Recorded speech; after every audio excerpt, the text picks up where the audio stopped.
Julius Craig coming at you with Delta Flodge Outdoors podcast. Today, on today's episode, we're going to have Mr. Robert Wood of Wood's Tree Saddles out of Florida speaking with us about his setup and his company. So, how you doing, Mr. Robert? How's it going, man? I am good. How about yourself? I'm doing well. Just enjoying a little break in the rain today. Yeah, we had a little bit of rough weather last night, and some areas around us here in Louisiana got some tornadoes, as you and I talked about earlier.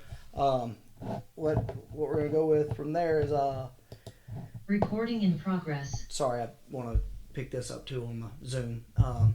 We're talking about Woods Tree Saddles, and you were telling me previously to this there was some stuff you were gonna have to change the name around a little bit for some stuff. So I want to make sure that we bring that up so that we don't get in any trouble. So. Yes, sir. When we started our company, we did a few of the little trademark searches, and what we didn't catch on to and was made privy to me is that the actual term tree saddle has been trademarked by another company, and the guy was real nice. He reached out, real polite, and just said, "Hey, look, I'm gonna give you a little time if you would, and you can't have tree saddles in the title." And I respect him for that, and don't want any issues. So yeah, we're going to rebrand slightly. We're still sticking with our image. It'll just be wood hunting saddles instead of wood tree saddles. So we're just going to change tree to hunting and stick with our no gimmicks type of promotion. So Okay, that's fair enough and simple enough. And like you said, you went with putting your name on it because you want to say that standing behind a product that like. If it carries your name, you stand behind it, is what.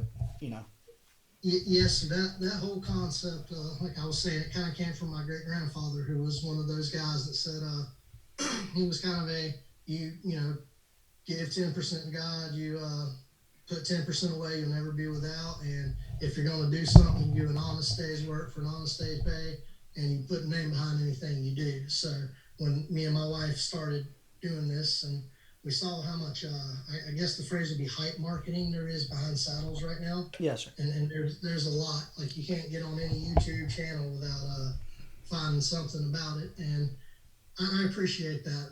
It's growing the industry really fast. But we wanted something that we were proud to, like you said, put our name behind. So that's kind of what we did. No hype market gimmicking. So yeah, it's like they tree saddles, like, I think they're it goes way back to, way back. It's probably 40 to 60 years worth of time with it, but it hasn't gotten popular until like the last 3 to 6 years maybe. And I think that's more because everybody started talking about this run and gun set up on public land, and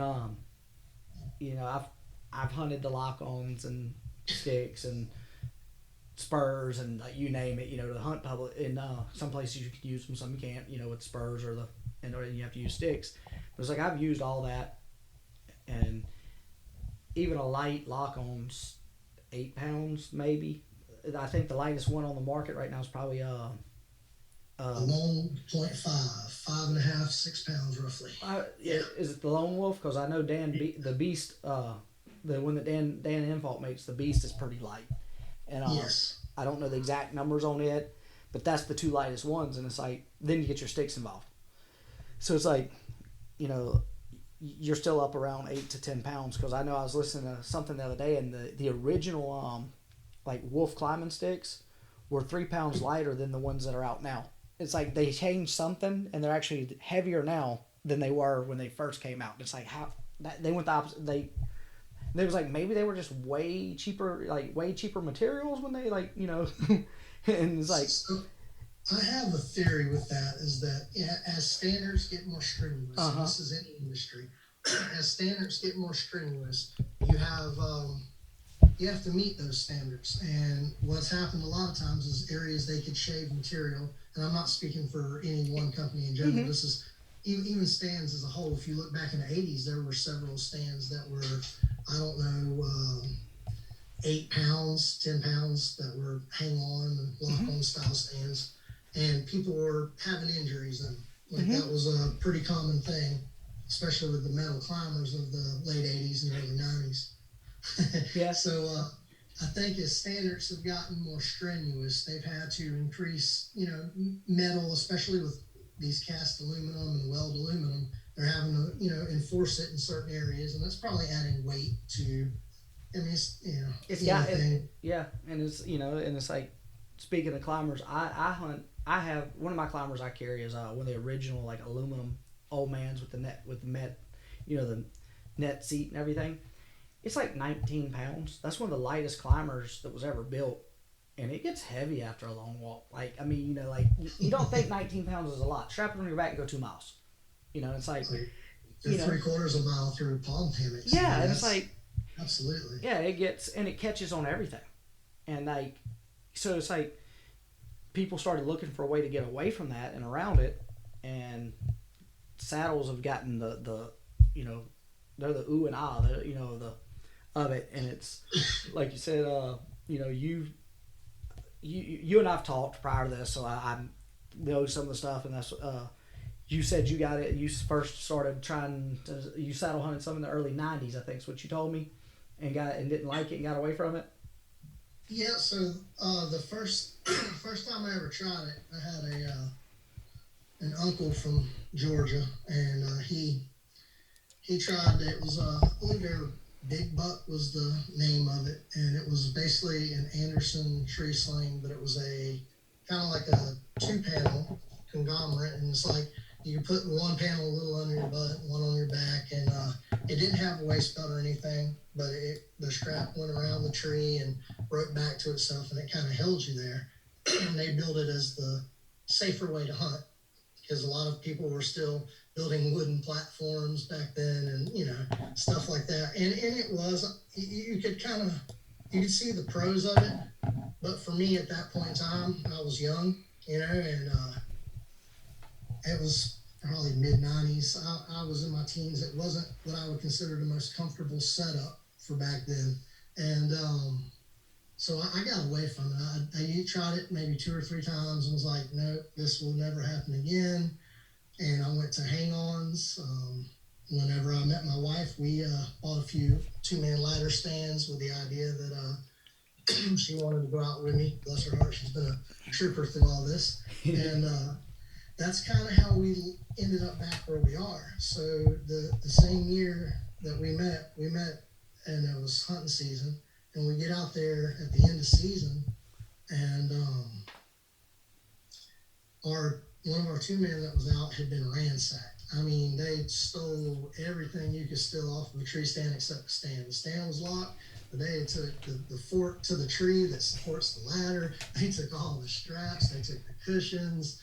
They took the bow holder I had strapped to each side. Like, oh man, they ransacked that thing, and it was heavy. I mean, it was, I think, 30 pounds for that particular 2-man stand because it was steel, and we had to haul it out, like 3/4 of a mile through Florida swamp, and it just, man, it was so disheartening to see that it was kind of like, all right, I've got to do something a little different here, and that led to the revert back to saddles. I actually had a good friend of mine from work that hunted saddles since probably '05, and he was talking to us about going back to them. And I just, at the time, I think there was only one on the market, I think, because our trophy line had closed down for a little while. And the only thing that was out at that point, I believe, was Arrow Hunter with the original Kestrel, is what I think it was.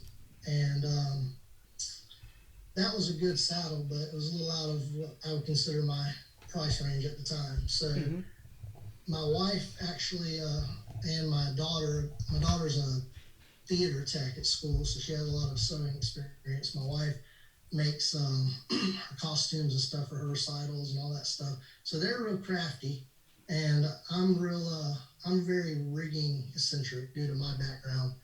And so what we did was we started playing with things and making our own. And it just, one thing led from another. I made one, and it was pretty good. I hung out of it for a while. She started hunting with me out of one. And then as I progressed, and I was actually hand sewing them, it's crazy. Sewing them like with a needle, like all palm and everything back then. And I sewed a few. So and I took one. you had to you had to trust y'all stitching skills real quick, huh? What I found out was that with the hand stitching, it's actually the lock stitch that's created for machines Mm-hmm. is a copy of the original hand stitch called the back stitch. And the whole idea is each stitch goes back and it locks itself all the way back into itself. So that if you were to cut the thread there, it wouldn't unravel each direction. And so when you have a lock stitch sewing machine, that is what it's mimicking. So it was just less holes in the saddle because you're all putting one every eighth of an inch or more apart, Mm-hmm. as opposed to what you can do with a machine. Yeah. And it's not as pretty, but you're doubling your thread as you go through. So it was plenty strong. Yeah. It was just it would take me like 15-18 hours to build one. It was crazy. And I made a few, and we found something that we really liked as far as materials and stuff. And I took it to work to show my technical trainer, the guy that runs our climbing school and stuff. And he was like, he loved it. He looked at it, he's like, man, how much? I said, I ain't selling these, dude. I said, that's a liability issue. I have no urge to do all that. And he was like, look, man, I've been doing this since 2004. I taught you how to climb. Come on, you can trust me. So we made one for him, and I asked him not to tell anybody. And of course, he told somebody, and then he brought me somebody else. And it was like after a few weeks, a month, I started having all these guys reaching out to me that were all interested in it. And so we just kind of decided to try a company then and there. And with COVID hitting like it did, all of our plans got postponed for almost a year. So that changed a lot of things with people. It's like when it hit, like when they shut everything down, the day they shut everything down here in Louisiana, I was actually in Grand Isle fishing. And my wife calls me and she's like, hey, the governor just shut the state down. I'm like, okay, I'll see you tonight or in the morning. I'm fishing, she laughed. She's like, okay, just let you know, cause we were oblivious to anything going on because we were fishing. Next day we come in town and I'm like, what did you, it's shut down? She's like, yeah. I was like, oh. So it was like, but that's like, we could go on a whole nother, like that, but yeah. And it's like, but yeah, that's what, so they just, just one thing after another with the guys wanting one. And so 15, 18 hours of hand sewing was probably, you had to find a way to get away from that quick, probably, because that had to be just rough on the hands. Forget the time frame. It just had to hurt. I think about something that old sail makers used to make in the maritime industry, how they'd have to use the palm thimbles and they would sew up their sails and whipping by hand. Yeah. And I'm just like, I'm like, man, I don't think I'd have made it in the Viking days. Right. It wouldn't worked out for me. we wouldn't have been exploring, man. We just been, we where we at, we staying. But, so yeah, so that just started, like you said, that kind of slowed down the COVID thing, but it was just, y'all started developing your brand per se to move into it and go from there. And so y'all started with the ones, I guess, just a one basic style you had, and that's what you were producing for all these guys? Yes, sir. We started with on our website it's listed as the original. And what's that what's that website? It's www.woodtreesaddles, all one word. Okay.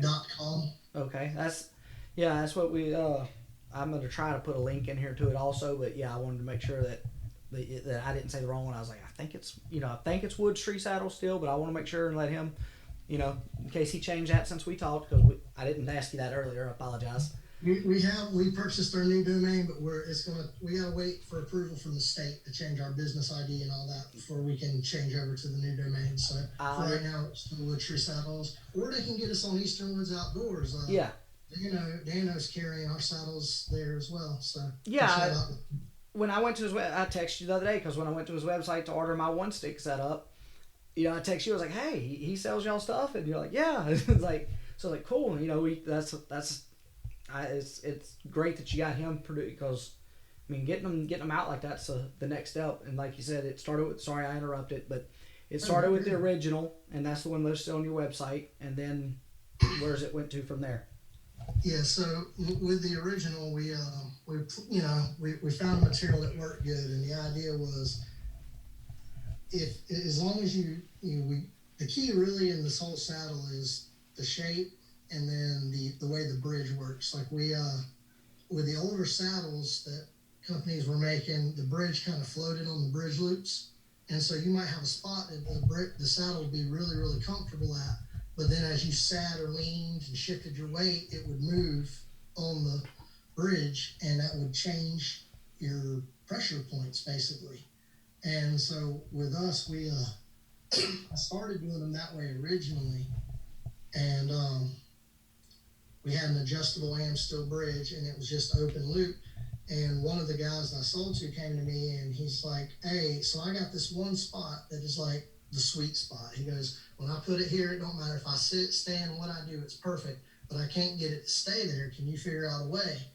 So from there, we started making the eye on the bridges a little bit longer, and allowed us to do. First, we tried it with just a girth hitch, and it would stay real well unless you moved it to an extreme high or low. And then we went from that to it's a 4-wrap Prusik or a double girth, however you want to call it. It what it does is it allows it to still slide easy if you want to. You just put your finger to it, and you can go up and down the bridge loops pretty easy to adjust your pressure settings. But it still grabs when you find that spot you want and you sit down in it, it'll stay there for as long as you want it to. And that was kind of the perfection for the original. Like when we got that, we were like, okay, this is going to be what we go to market with. And we actually reached out to a sewing contractor out in Albuquerque, and we inked a deal with them, and they're making like $100 a month for us. And it was awesome. You know, they do some fantastic stitching. And from there, the deluxe, because I have one guy that bought one from us, and none of my saddles have ever been returned, like ever. And then all of a sudden, this one guy comes back and he's like, "I like it, you know." He goes, "But I one stick, and then when I get up, I lean a lot." And he said, "So just there's one spot of pressure I'm not liking on this, because everybody's body type is different." Mm-hmm. And he was like, "I really like something like pleated, like the old Arrow Hunter Flex or the Kestrel. Is there any way you can kind of take your design and maybe open it out a little more and add a pleat for me?" So we tried it, and I decided I needed a stiffer mesh for that particular one, something that could hold its shape better so it wouldn't fall open. So a lot of problems with the pleated saddles were that, let's see if I have one here. When you start walking in them and stuff, they would just start falling open. So this one here, it's got a big pleat, but because of the stiffer mesh, it doesn't just fall open. So you have to actually intentionally pull it. Oh, sorry about that. But we took and we started making that for him specifically, and he liked it. So we decided we'd take it to market too and see how it did. And it's been probably our best-selling saddle of the last 6 months. So Awesome. it's been pretty popular. And then you have a specifically one for females too. You were telling me about earlier. Yes, sir. So we call that the huntress. And women are a little bit shorter than men. And then if you look at the shape, usually women widen out in the hips a little more than men do. Just a little bit, you know. And so the way I designed that one was it has a little more of a slow incline, so that, you know, they're not getting any hip pinch, ain't coming up on their hip bones and pinching. And then just for kicks, you know, my wife doesn't really like pink and purple camo. She's not that person. But a lot of her friends that hunt, and a lot of, you know, women that I know growing up out here, they liked the pink camo and stuff like that. So what we did was we sourced, you know, the pink camo, and it's on the interior only. It's not on the exterior. So the exterior is still a nice camouflage. It'll match your clothes, you know, ain't gonna stand out like a sore thumb. But the interior has a pink camo, and then we put on our deluxes and the huntress, we put a actual reflective tracer thread on the inside of the linesman loops, And the idea with that is, say you're clipping it in the dark, and with a headlamp, the threads will reflect back at you, and with that brighter webbing color, you can see it easy to make a positive click connection. And Yeah. that was, just little things to give it kind of a touch that might appeal more towards the ladies Yeah. who want to. That's cool because a lot of company like some do it, some don't. I mean, and it's a big market, and that's what like the pink thing. Like I know, like during rifle season, we're supposed to wear hunter's orange, but they changed it a couple years ago. We could wear hot pink. Like you can wear the pink, and I'll throw a lot of times like if I'm on public land hunting, I'll have like a thin long sleeve on, then I'll throw like a orange polo or whatever on over that because I'm like I gotta wear it anyway, so I might as well, And it's like, and so I just don't like the little orange shirt, like I just don't like that, so Yeah. I'll throw a whole. So I had one of the like I wear pink, it doesn't bother me. So like I had the hot pink shirt on one day, like polo, and the game warden's checking my license. And he's like, "Do you have the hat to match it?" I was like, "No, my hat's orange. Like, sorry, like I don't have the pink hat." And he's like laughing. He's like, he's like, "You're the only dude I've checked that's been in pink." And I'm like, "Hey, you know what?" He's like, "And you're the only guy I've ever checked and's been in a polo. Like, why are you in a polo?" And I'm like, "It's, I got it. Like, it's orange or it's pink. It's Like, there. it works. It's there." I was like, and I'm wearing a shirt. Like, it's not like, I was like, I can't forget to have this on. I was like, I will forget that little, like, I'll get in the truck, pull that little vest off, throw it down, and get out. When I get halfway across a clear cut, carrying a stand, and I'm like, crap.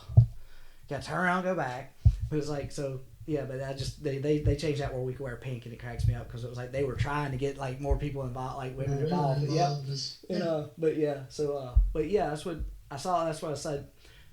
So you have basically three types, and then you were telling me a while ago you're not ready to come out with it, but if you can talk about it a little bit, you have a fourth one, or are we allowed to talk about that, or Yep, sometime in the next month or two, we're going to release our version of the 2-panel saddle.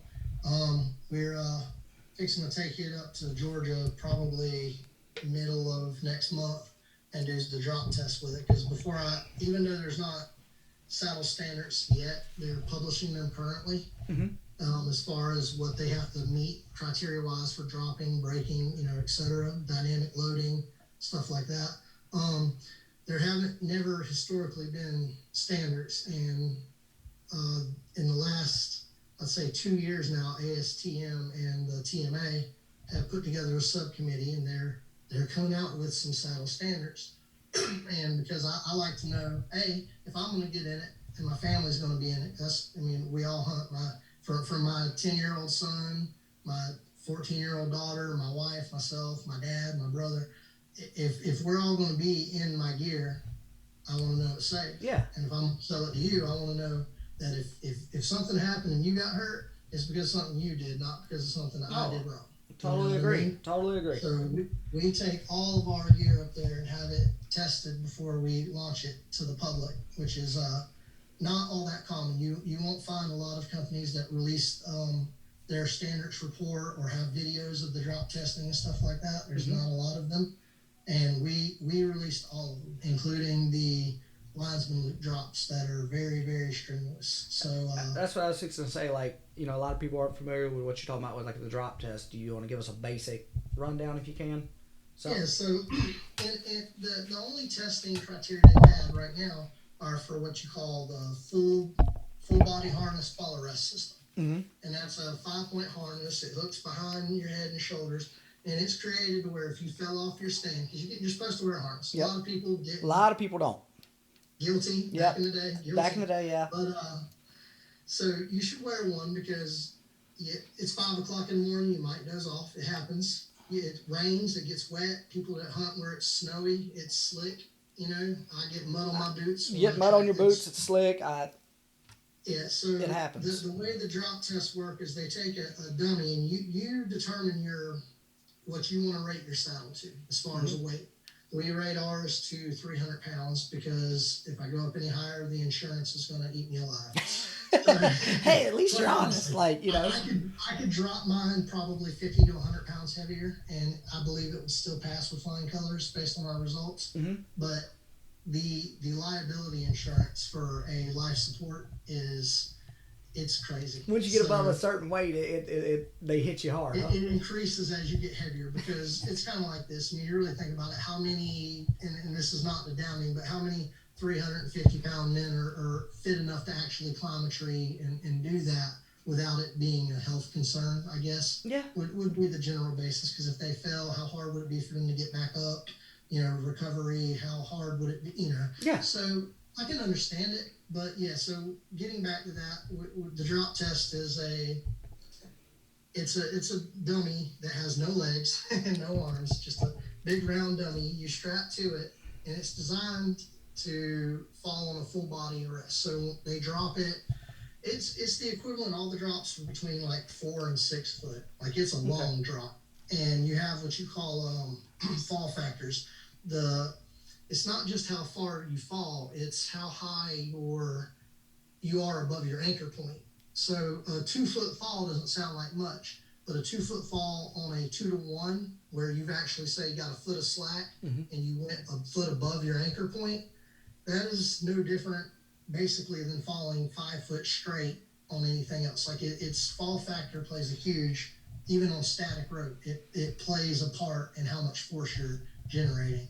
So you drop these dummies, and you have to, not only does it have to catch it, it has to keep it inverted, not letting it fall upside down, or, you know, and then it has to hold it in a tree for several minutes after to make sure that the stitching hasn't broke and none of the major components have failed, like your buckles, your leg straps. So it's you know, it's tough because they do a lot of different drops. They got a face first drop. They got a 300-pound drop. You have the 220-pound, what they call maximum force arrest, where the saddle gets dropped or the harness gets dropped, and it measures the amount of force that is absorbed at the point. And the idea is your body can only handle about 1,800 pounds of force. The lower you get, the better. And ours did really, really well. I think we generated like 1,163 pounds in the original. Awesome. Which is, that's safe. And but yeah, so we're gonna go do those drop tests, and once I know that the 2-panel is safe and it's got a good design, we're gonna get them out on the market. I've got a couple guys that are trying them out, and we feel like it'll be a new exciting venture for us to get into there. Awesome. Because they're starting to take off. Yeah, it definitely, like I said before we got on this, I was talking about, one of my buddies uses a 2-pound with other companies, and like I tried it out and it was like, man, it's different. Like it's nice. So it's like, but like going into the saddles, like you said, like hunting and everything. And before we got into the conversation, we've talked a few times through text and today, but you were telling me, just talking, that you'd had prior neck surgery, and using the saddle, with having that there, you don't see any complications. Like you feel comfortable doing it. Like so for me, it kind of works out because the more weight you're carrying, even if you got it strapped across your shoulders and your backpack, that's a lot of stress on your upper back, upper neck. So the saddle works out great for me because I think my platform weighs about 4 pounds when I take it. Usually I'm what they call a ring of steps guy, so I don't really take much weight anyway. But the platform's like 4 pounds. My saddle on my original is 1 pound and 6 ounces. So I'm going out with basically 5.5 pounds there, and then my climbing method. If I'm on private land, I prefer they call climbing spurs, because I work in utility and we went to climbing school, so I enjoy that when I'm allowed. Yeah, I'm the same way. I use mine. I have a couple sets, and I'll use on private land, but it's like public can't exactly do that. They kind of frown upon that, Yeah, it's actually legal in some states. Some states, I was reading that. I didn't know that Georgia. I just found out Georgia doesn't have a rule against spiking the tree. So I every year that I had ever gone up to Georgia, we had climbed on either sticks or ropes, and I just found out this past season that there's no rule against spikes on Georgia. So that's what Georgia guys, you're lucky. Yeah, that's what, because I've read certain states didn't have it. I'm like, it's like we it's like I said on private, I'll use my spurs because it's just I'm comfortable using them. And it's like and then like I said, my buddies that climb, they like we were playing the other day, and I had my spurs and both sets were in the bed of my truck.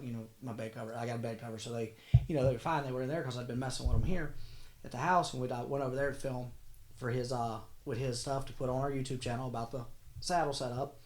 And on that, I talked about having this podcast that we're recording now with you, and they look at me and it's like, "You got spurs?" I'm like, because they haven't ever hunted with me on private land. I'm like, yeah, and they're like, "You use those?" I'm like, "Yeah, y'all ever use the set?" And they're like, "No." And I'm like, "Okay, you want to learn?" Like, I was like, once you get the hang of it, it's not bad, but it's like getting the hang of it at first, like. There's a method to it. Like I Yep. tell everybody, it's funny because there's two different trains of thought, but the bottom line is the technique should be similar. And when you step in a spike, you keep your toes pointed to the sky. That's one thing, because the minute you roll your toes forward and down, you're going to cut out. So that's one thing. And then the other thing, I'm the old school thought. You lock your knees out. Like there's the new thing that, oh, that's bad for you. Don't lock your knees out. But if your knees are locked and your toes are pointed to the sky, your hips are always going to be at that perfect 30-degree angle from the tree. And that's where you want. That's where it keeps the pressure.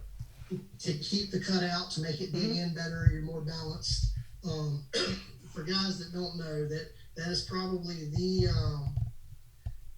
I wouldn't say it's the lightest, because there's guys out there doing something called a 2-tether climb. That is just, there's no weight to that at all. And like he said, like the carbon fiber spurs. Dude, I picked a set of them up the other day. I was I don't remember where I was at. I think I was at a pawn shop. I stopped by just killing time, and they had a set, and I'm looking at them. I'm like holding both of those right in my hand, and I'm like, dude, one of mine weighs more than both of these, and I'm like, I was like, I already have 2 sets. I don't need a third set, even though they're lighter, so I'm not buying them. And the price wasn't bad. We went to a utility event. They have these things called rodeos, and the guys had a pair. And I can't remember what they were. If they were like Ashlands or if they were Gecko, I can't remember. But they were either a titanium or a carbon fiber, and it was like they were like 2 pounds. Yeah. 2.5 pounds. The pair weight. I weight. got a little Buckingham that's steel. I got a pair. Yep. Yeah. That's what mine is. A pair of Buckingham, like single spike, And when I looked at the price, you couldn't look. The day I spent $1,000 on something I'm only using for 45 seconds up the tree and 45 seconds back down it. Yeah. That's just, it's not happening. I don't care how light that is. I was like, but it's like when I picked it up, I'm like, dude, I think the leather on mine weighs more than this. Like, it was just insane. But you were talking about using. Mine would too. And it's like you were talking about your climb, then your public land climbing method. You say is a rope setup or what do you? Yes. So I've tried. I'll be the first to tell you. I have tried everything from back when there was the 30 to 36 inch strap, hang-on sticks that are still steel. And I've tried those. I've went to the Muddy Pros, which I really was a big fan of them because they were only 2.5 pounds or something, maybe just under 3 pounds a piece, which for at the time was insanely light. And most recently I've gone to the Hawk Heliums, I guess they are, and they're light, but I'm just not they don't have enough clearance for my feet. I'm a size 13 to 14 boot, and I need more clearance than that. So Dana makes, with Eastern Woods, they make some really, really good standoffs. Like Eastern Woods, if you're looking for the best standoff on a stick in the industry, the standoffs they sell are the best. And at least in my mind, they will be forever, because they give you a lot of clearance from the tree. And so, I've used sticks, and they're nice, and they aren't too heavy, but that's still a fiddle factor. You gotta, pack them together, pull them out, do all that, and it's not, it's not slow getting up the tree, but it's not as quick as I'd like either. If I'm hunting a place I've been before, if I have a chance to scout, the day before, a couple weeks, I do what we call presets. So I'll go out with a throw ball and some throw line and paracord, and I'll pick branches on the trees that I like, and I'll toss over the branch and tie a double fisherman's knot at the end and leave it in loop and tuck the paracord out the way so nobody else sees it. And I use reflective paracord, so when I come in at night, I shine my headlamp on it. I can get the reflective. I can find my tree, and I use that for ropes. And then I'll do some. It's called DRT climbing. So I use that, pull over the branch, tie in on a Blake's hitch with a tail, and then a secondary Blake's hitch, and basically walk up the tree like Batman scales a building. I mean, it's what arborists have used for a long time now, and it's probably the safest way to get up a tree, as long as you pick a good line, a live tree, and a good thick crotch, like it's bigger around than your arm. As long as the branch you're over is bigger around your arm, your calf, something like that, it's going to hold you, and you're never untensioned. You've always got tension when you're getting up, so there's no chance to fall. And the other way I do it is called SRT climbing. And if I'm hunting pine trees, obviously I don't want pine sap all over my ropes and pulling it over across the branch. You're going to get sap, right? So with SRT, what I'll do is I've got like 4 pieces of PVC that I cut down to about 28 to 30 inches, and I leave the bell ends. I'll stack them on each other, and I'll girth hitch at the bottom of the tree like you would your tether, and just walk it up.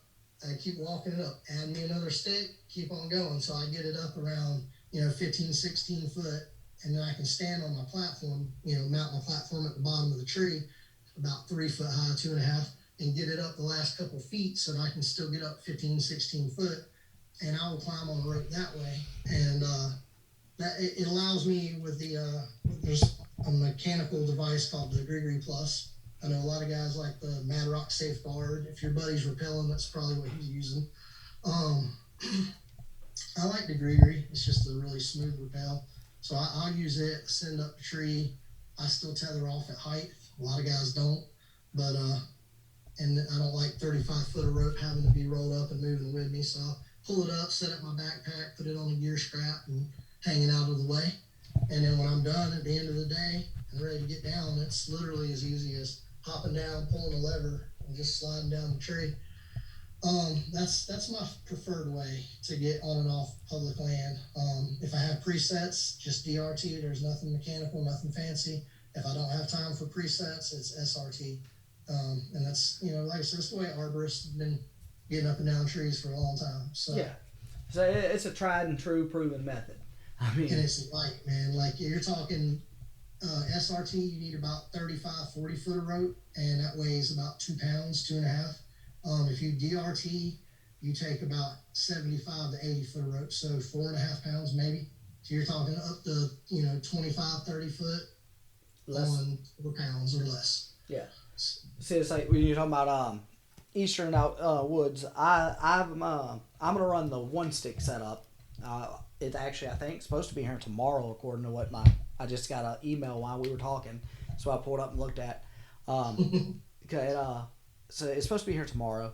I got the 1-stick set up. I went with a 15-inch step because my buddy runs an 18, but he's also I'm 5'6", 5'7", so 18 I can step it, but the 15 I was like, I'm gonna go with the 15. It's just a little more comfortable, with that going up and down it if that's what I'm using. Right. Then I went with he has the sewn in 8er. 3-step, and he's like, dude, and my buddy was like, Ty was like, man, go on and get the adjustable 3-step, and so I got the adjustable, the ultimate one, and it's actually it's cheaper. Man, it's cheaper than the sewn in one. Dude, that was a genius setup. The guy that made that reached out to us not too long ago, and if you're going to use 8ers, it's brilliant because it folds away real nice. Mm-hmm. It's adjustable in length all the way to 24 inches and down to 12 to 24 or something. It's crazy. Yeah. And it don't weigh nothing. So. No, Ty was like, go with that, man. He's like, because you could also take it off and put it on something else. He's like, because the way it hooks over your 1-step. He's like, my sewn in one. He said it's on this one step. It's all I got. Like it's there. And So did you get Dano's UP? his the ultimate platform. Yeah. No, I went with on the one step. What I went with was the you have instead of the angled one, the flat one. I went with that. Okay. And let's see, give me a second and I'll tell you exactly what I got. And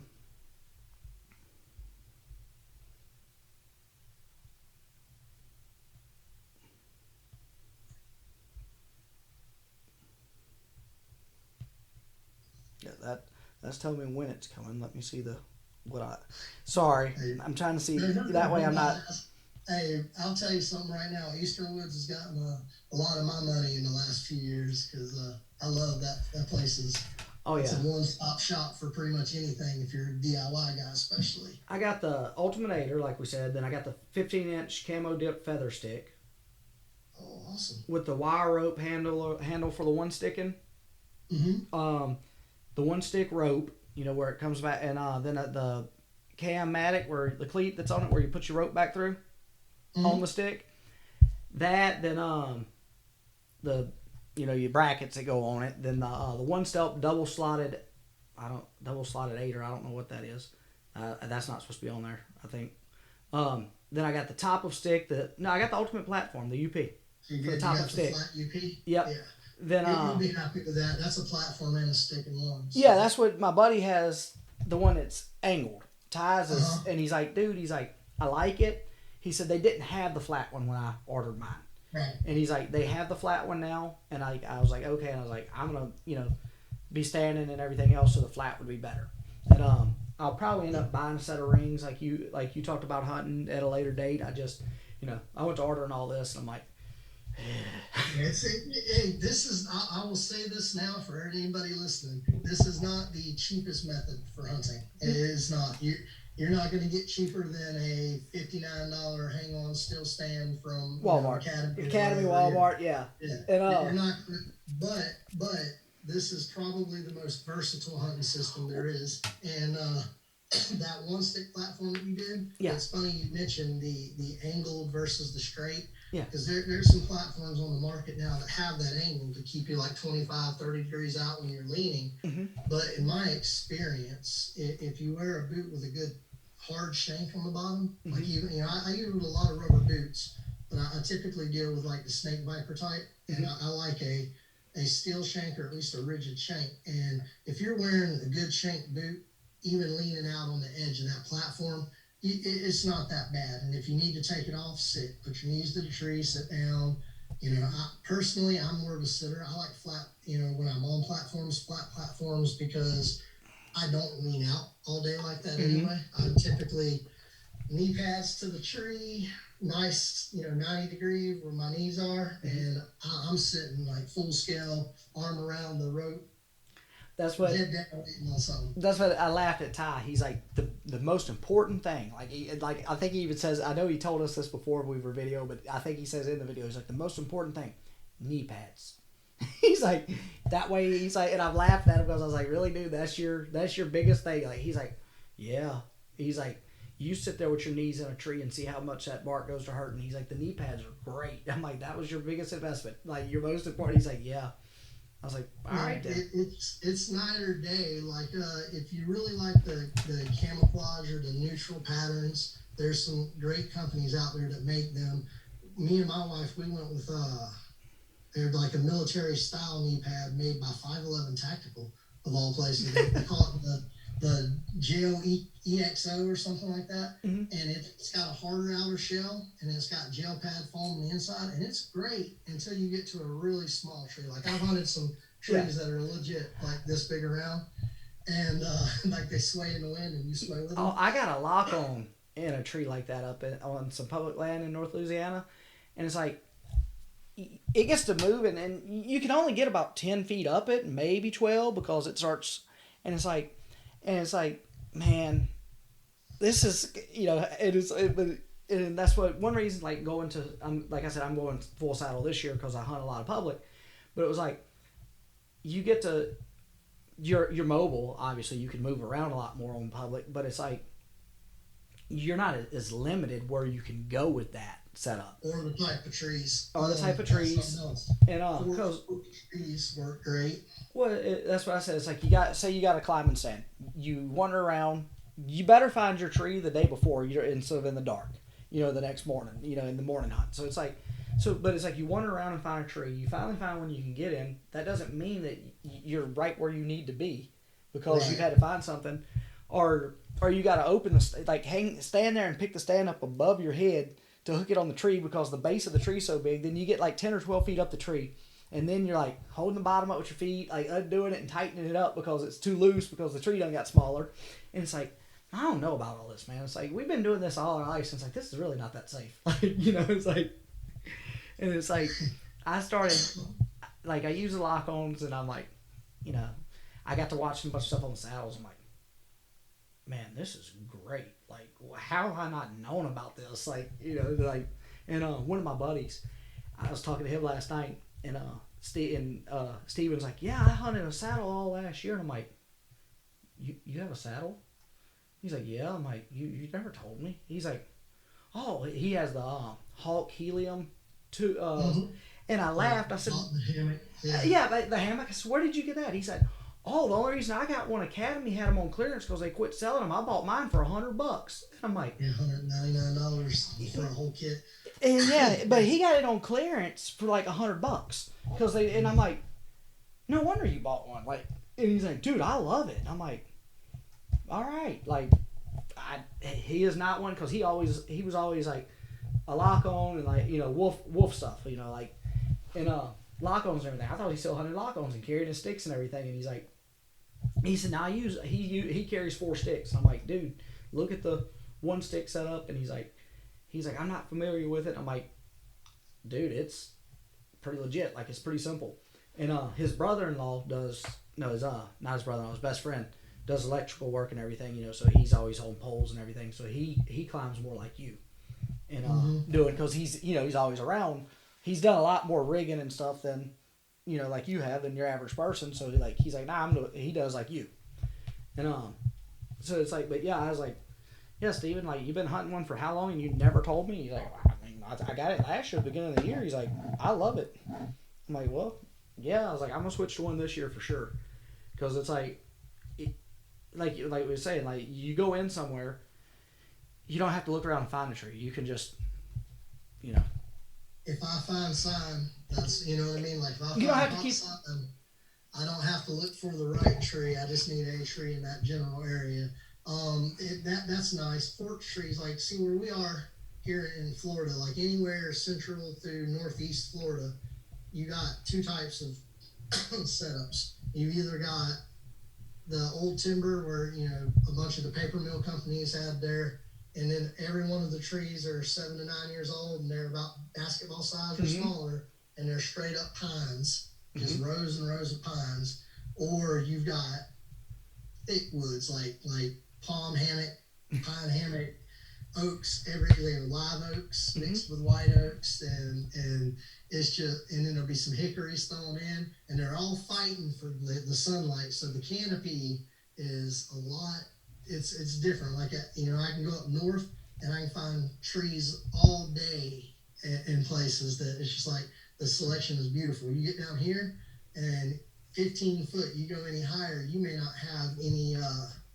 You may not have any shooting lanes. Like, I can't tell you how many times I've picked a tree and got up it and then figured out, man, this ain't got very good shooting lanes, so I need to switch, because we have rules about cutting down tree limbs, and I'm not saying that they catch you every time, and I'm saying I don't want to be caught breaking the rules, so I'd rather switch a tree than start sawing on limbs and getting in trouble.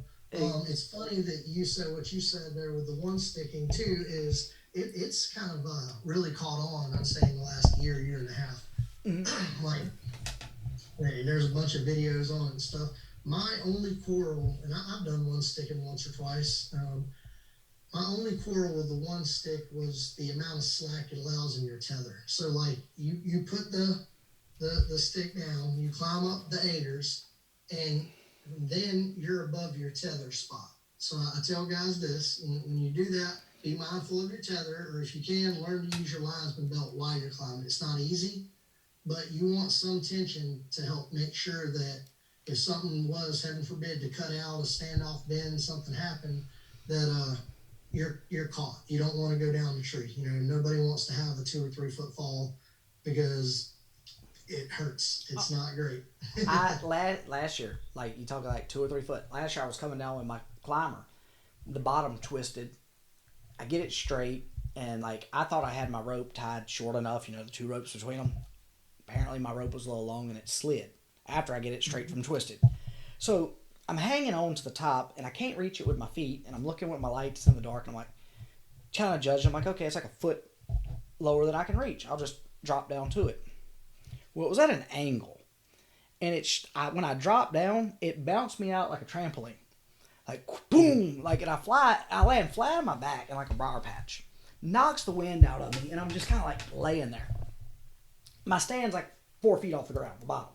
So I'm laying there. I'm like, knocks the wind out of me. I'm like, ugh. Then I'm like, I'm hurting. And my cousin, he's hunting like a couple hundred yards from me. He's walking out, sees my light go up in the air flying. He's like, what? You know. So he comes to me. He's like, you all right? I'm like, no. Like, I was like, can't hardly breathe. He gets there and he looks at my stand, and I'm getting up. He's like, what did you do? And I'm like, well, it slipped. I got it straight. I said, and I went to drop down to it. I said, and it had that slack in it, so it just boom. And I was like, dude, I don't know how I cleared my head from the top one to shoot out of it, like, and it was like, I was like, it ejected me like a fighter jet, just like you hit that button, like I went flying. I'm like, and it's like, and I think about that. I'm like, and I was literally 4 foot off the ground, and that was enough to like, and it was like, oh yeah. So I've only. Like I told you, we were talking about my neck and the saddle's not bothering it and stuff. I can sit there all day, like I can lean my head in the ropes and stuff. Mm-hmm. And but I have they say 1 in 3 people that hunt from elevation will suffer some form of a drop or fall. Mm-hmm. I mean, that's statistics. So you might as well accept the fact that you got a pretty good shot at some point of having. You're gonna have it happen. I mean, something happened. So with me, what happened was. Is kind of the reason I don't really like climbing sticks is I got a brand new pair of climbing sticks. I'm not going to say the brand. I don't want to throw anybody under. But I got a brand new pair of climbing sticks, and I set them to the tree for a hunt. And I was probably about 6 weeks out of my surgery, and I wasn't even probably clear. Yeah, you shouldn't even, yeah. And, but you only get a couple quotas here in Florida. Like, we have a quota system. It's really hard to get on. And I got a quota for one that was close, and I wanted to hunt it. So I go out, and I set these climbing sticks. They've only been used like 2 or 3 times. I set them. I go up the tree. I hang a platform. I got my saddle. Everything's great. I sit there all day, or half the day. I come down around 10:30, 11 o'clock. Ain't seen nothing so far. So I come down, I go to lunch, but I leave my setup because there's a lot of fresh sign there, and I'm thinking I don't know, because I didn't scout this area. I don't know if they're coming in day morning or evening, yeah. Yeah. So I'm going to go back and hunt that evening too. Same spot.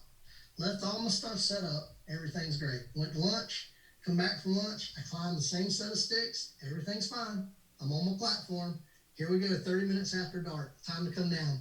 The only thing I saw was a pig. So I'm coming down, I set my platform, I hook it on the back of my saddle, I climb off my first step onto my second step, I'm taking my step down, and as I hook it on my back molly loop, and I have my linesman rope the way you're supposed to. You want your linesman rope over your waist, preferably closer to your chest and height, and you want your hips kind of leaned out from the tree so it's always tension.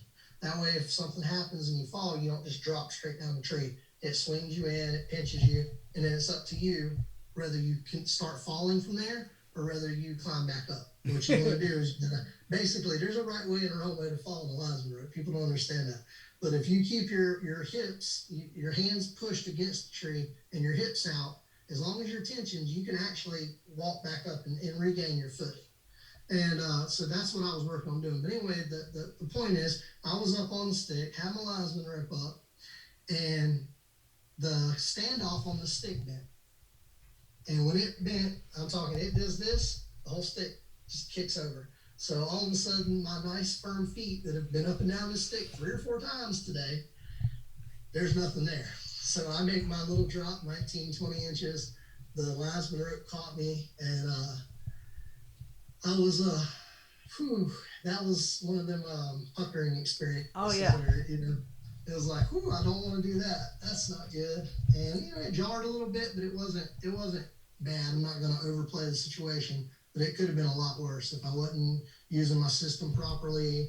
And a fall never happens. Like I've seen videos, people did like falling in a saddle and they're like jumping upside down and pretending to kick and doing silly things, and it's like, but that's not how a fall occurs. A fall is never, okay, I'm anticipating it, let me get Hmm. ready and go. A fall is, you don't know, you go to step down and all of a sudden something happens. Yep. It kicks out, the strap breaks. It's never when you expect it. So tension is probably, like with saddles, I tell people this, it is probably the safest method to hunt, honestly. It is, as long as you use your system right. If you're using your system right, the only thing that can happen to you is catastrophic failure, and that shouldn't happen. That shouldn't. Your ropes should be checked, inspected. They should be strong enough. Your saddle should be, you know, tested, certified, and it should be strong enough. And if it is, you That don't have to worry about that's a question I have. Like I know with your regular 5 point harness, every so it. often you're supposed to replace one. You're supposed to replace Yes. it. Saddles. So the answer to your question here, because I have to do the right thing, is yes. The way it's going to be written, I'm assuming will be somewhere around 4 or 5 years, just like the harnesses. Hmm. They say, but that's because of what they call material Yeah. degradation. So the longer that the stuff's out in the sun, it gets wet, it gets hot, dry, whatever. The threads will weaken, the material will weaken, and you always want a what we call 10-to-1 support factor. You want the maximum force that your body weighs times 10 to that strength. So we put, I believe, 4 or 5 years on ours, but I'm not going to tell you that I haven't hunted out of one that's more than 4 years old either. You know what I'm saying? Oh, I understand. I So, mean, I've been in the industry using safety harnesses and everything. You get one you like, you will wear it until they're people talk about they are all the same. They're not. Like it fits a certain way, like you were saying. Like just everybody's body is so yep. different, man. Like your height, your hip ratio, how Hmm. wide you may or may not be, and then what you like. Like your buddy was talking. Some guys really enjoy leaning out from a tree, Hmm. and I know some that they don't sit down at all. And then my friend Mike that I hunt with a lot, he loves to lean. Like that is a leaning joker. He has knee pads. Hmm. He has knee pads, and he has our original, which is a great sitting saddle. Like when you sit in it, it cups under. It's great. He just likes leaning. Something about leaning for him is more comfortable. He does. I mean, we went on a hunt. He went with me to St. Vincent Island out here in the Panhandle of Florida, and it's a national wildlife refuge island, and they actually have sandbar deer, which is an Asian elk on it. Oh yeah, it's amazing. But we were on there, and we were in the same tree for probably 13 hours in one day, and he leaned. I promise you, 11 of that 13 hours. Me, I probably sat 9.5 of that 13 hours. That's how different people are, and all that it affects everything. But like you said, they're not all the same, and there are ways to make most to any saddle comfortable. You can play with your tether height. You can play with the length that you do, and then if they have the adjustments on the bridge loops, you can move your pressure setting, and you can make anything comfortable for a couple hours. Well, I was seeing the other day. I think it was with y'all's it said open bridge or whatever. Like Mm-hmm. you want to go into like explain what that's related to. Yeah, so an open bridge system is it just means you don't have to step through your. So when you put a saddle on, your seat belt or your rigger's belt, it opens up. Your leg straps open up. Your bridge is the only thing on most saddles that doesn't open, and the reason is simple. It adds weight, and it adds a carabiner have an open bridge. You need a carabiner Hmm. in your system, and some guys don't like the potential for metal on metal contact. but some guys do. I got on the forum one day, and I get some great ideas off of guys on the Saddle Hunter forum, and I'm on there and they're having they're talking about what open bridge they like and how people are making them. And every single open bridge that I'm seeing is they're putting a carabiner between the prusik on the side. So where your adjuster is, they have a carabiner and it's tied off on this side. And you just pull it, and then if you want to open it, like you do your waist belt, you unhook the carabiner, and then you don't have to step through the bridge. Well, the guys were talking about that. My problem with that is when you hook the carabiner on that, loop, what you're really doing is there's no way to cinch that. The carabiner slides freely on the bridge loop. So what we did was we added an additional piece of continuous loop to the other side, and we basically, to shorten the distance so you can roll through your carabiner easier, we put the carabiner on the opposite side hand, so it opens opposite of the rest of your saddle. So like if you're right-handed, it'll open from the left side, but your right side is still your adjuster. And what that does is that brings an additional loop off the other side. And then the other thing it does is it still allows the bridge to adjust up and down on the bridge loops and cinch because of the continuous loop. So I used available real estate and design. It's different. There's not another one in the industry that's like our open bridge. It's all AM steel. It's got the one continuous loop. The continuous loop does not go to your main bridge component. It hooks with the carabiner. So it holds your position, and then the carabiner holds to it. And we always put it on the open real estate side. So we just call it an open bridge. It's just a fancy way of saying if you don't want to step through your bridge and put your saddle on, you can get that for a few extra. We own literally the cost of the continuous loop and the carabiner. It's like 15 extra bucks. Yeah, I think it was like 15, which isn't bad at all. And it's like it's just personal preference, I guess. What guys. Yes. So some guys like it. Me personally, I'm just an old school regular closed bridge guy, but I don't step through it. I tell people this, that we call it the pro tip. You take the bridge and put it over your shoulders the way a woman puts a purse on real quick, and then you just grab your waist belt and connect it. You do that, you never have to step through your rope with muddy boots and worry about all that. But some guys have bad shoulders and they can't do that. So yeah, it's the more you use it, the more little tips and tricks that you're going to get that work for you. It's like any other piece of equipment that's, you're going to find little personal tweaks and preferences for it. And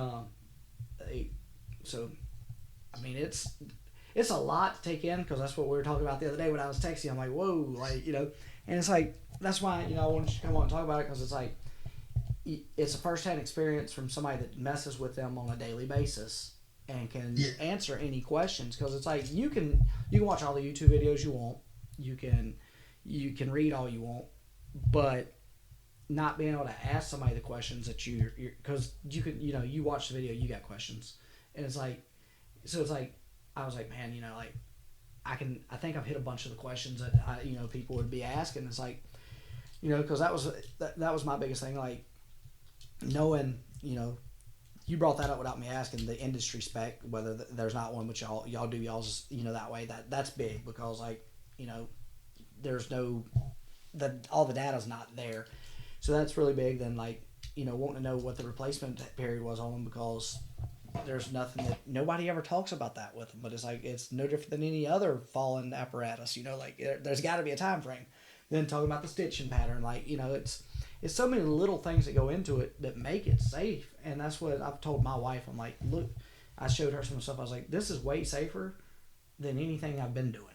It's like, as soon as you walk to the tree, you're tied to it. You're hooked to the tree while you're standing on the ground. You're hooked from day, every step you make, you're still hooked to the tree. So if you slip, you got an opportunity, no matter if it's 20 feet or 6 inches, you're hooked. And I was like, that's a big difference. I was like, like I said earlier, I'm 37. It's not that, not that I'm old in any way, but it's like, you don't get over falls. You don't get over falls. Yep. Those sudden stops affect you different now. And it's like, And it's like, you know, like we talked about earlier, like one of the places I hunt, it's a 2 mile walk to where I go, where I my truck where we have to park our trucks at the gate, and it's public land. It's walk trails only, or take a bicycle, and it's 2 miles to where I go in the woods at, down these trails and everything else, and it's like carrying a stand back there is, you know, killer. And then it's like, you know, hunting open clear cuts, like you know, growing up clear that where they've cut it 2 or 3 years ago and starting to, and you go back to the big tree line, you know, on a creek or something. You got that clear.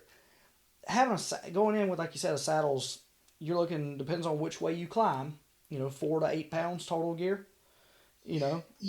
Yeah, so with me, when you were talking, we were talking about, you know, Louisiana and Florida. I tell people this all the time. The struggles here are real, because you're going to go through real swamps. You're going to go through real creeks. We don't have the best road systems in public lands. And you're going through some thick, nasty stuff. We're warm year round. Like, I mean, it was 80 degrees the other day. You know what I mean? Like, it's 78 today. Yeah, I think it was. And I think we were 72 today, so it wasn't too bad. my New Year's Day, it's pretty regular to see 81 degrees. Mm-hmm. So, you know, we're in deer season, and it's 80, 90 degrees outside. Mm-hmm. Who wants to carry 25, 30 pounds for miles and miles walking around in that kind of, you know, and it's, so for me, I can wear it in. Like that's a positive. I wear mine in, it stays put, it wears comfortably.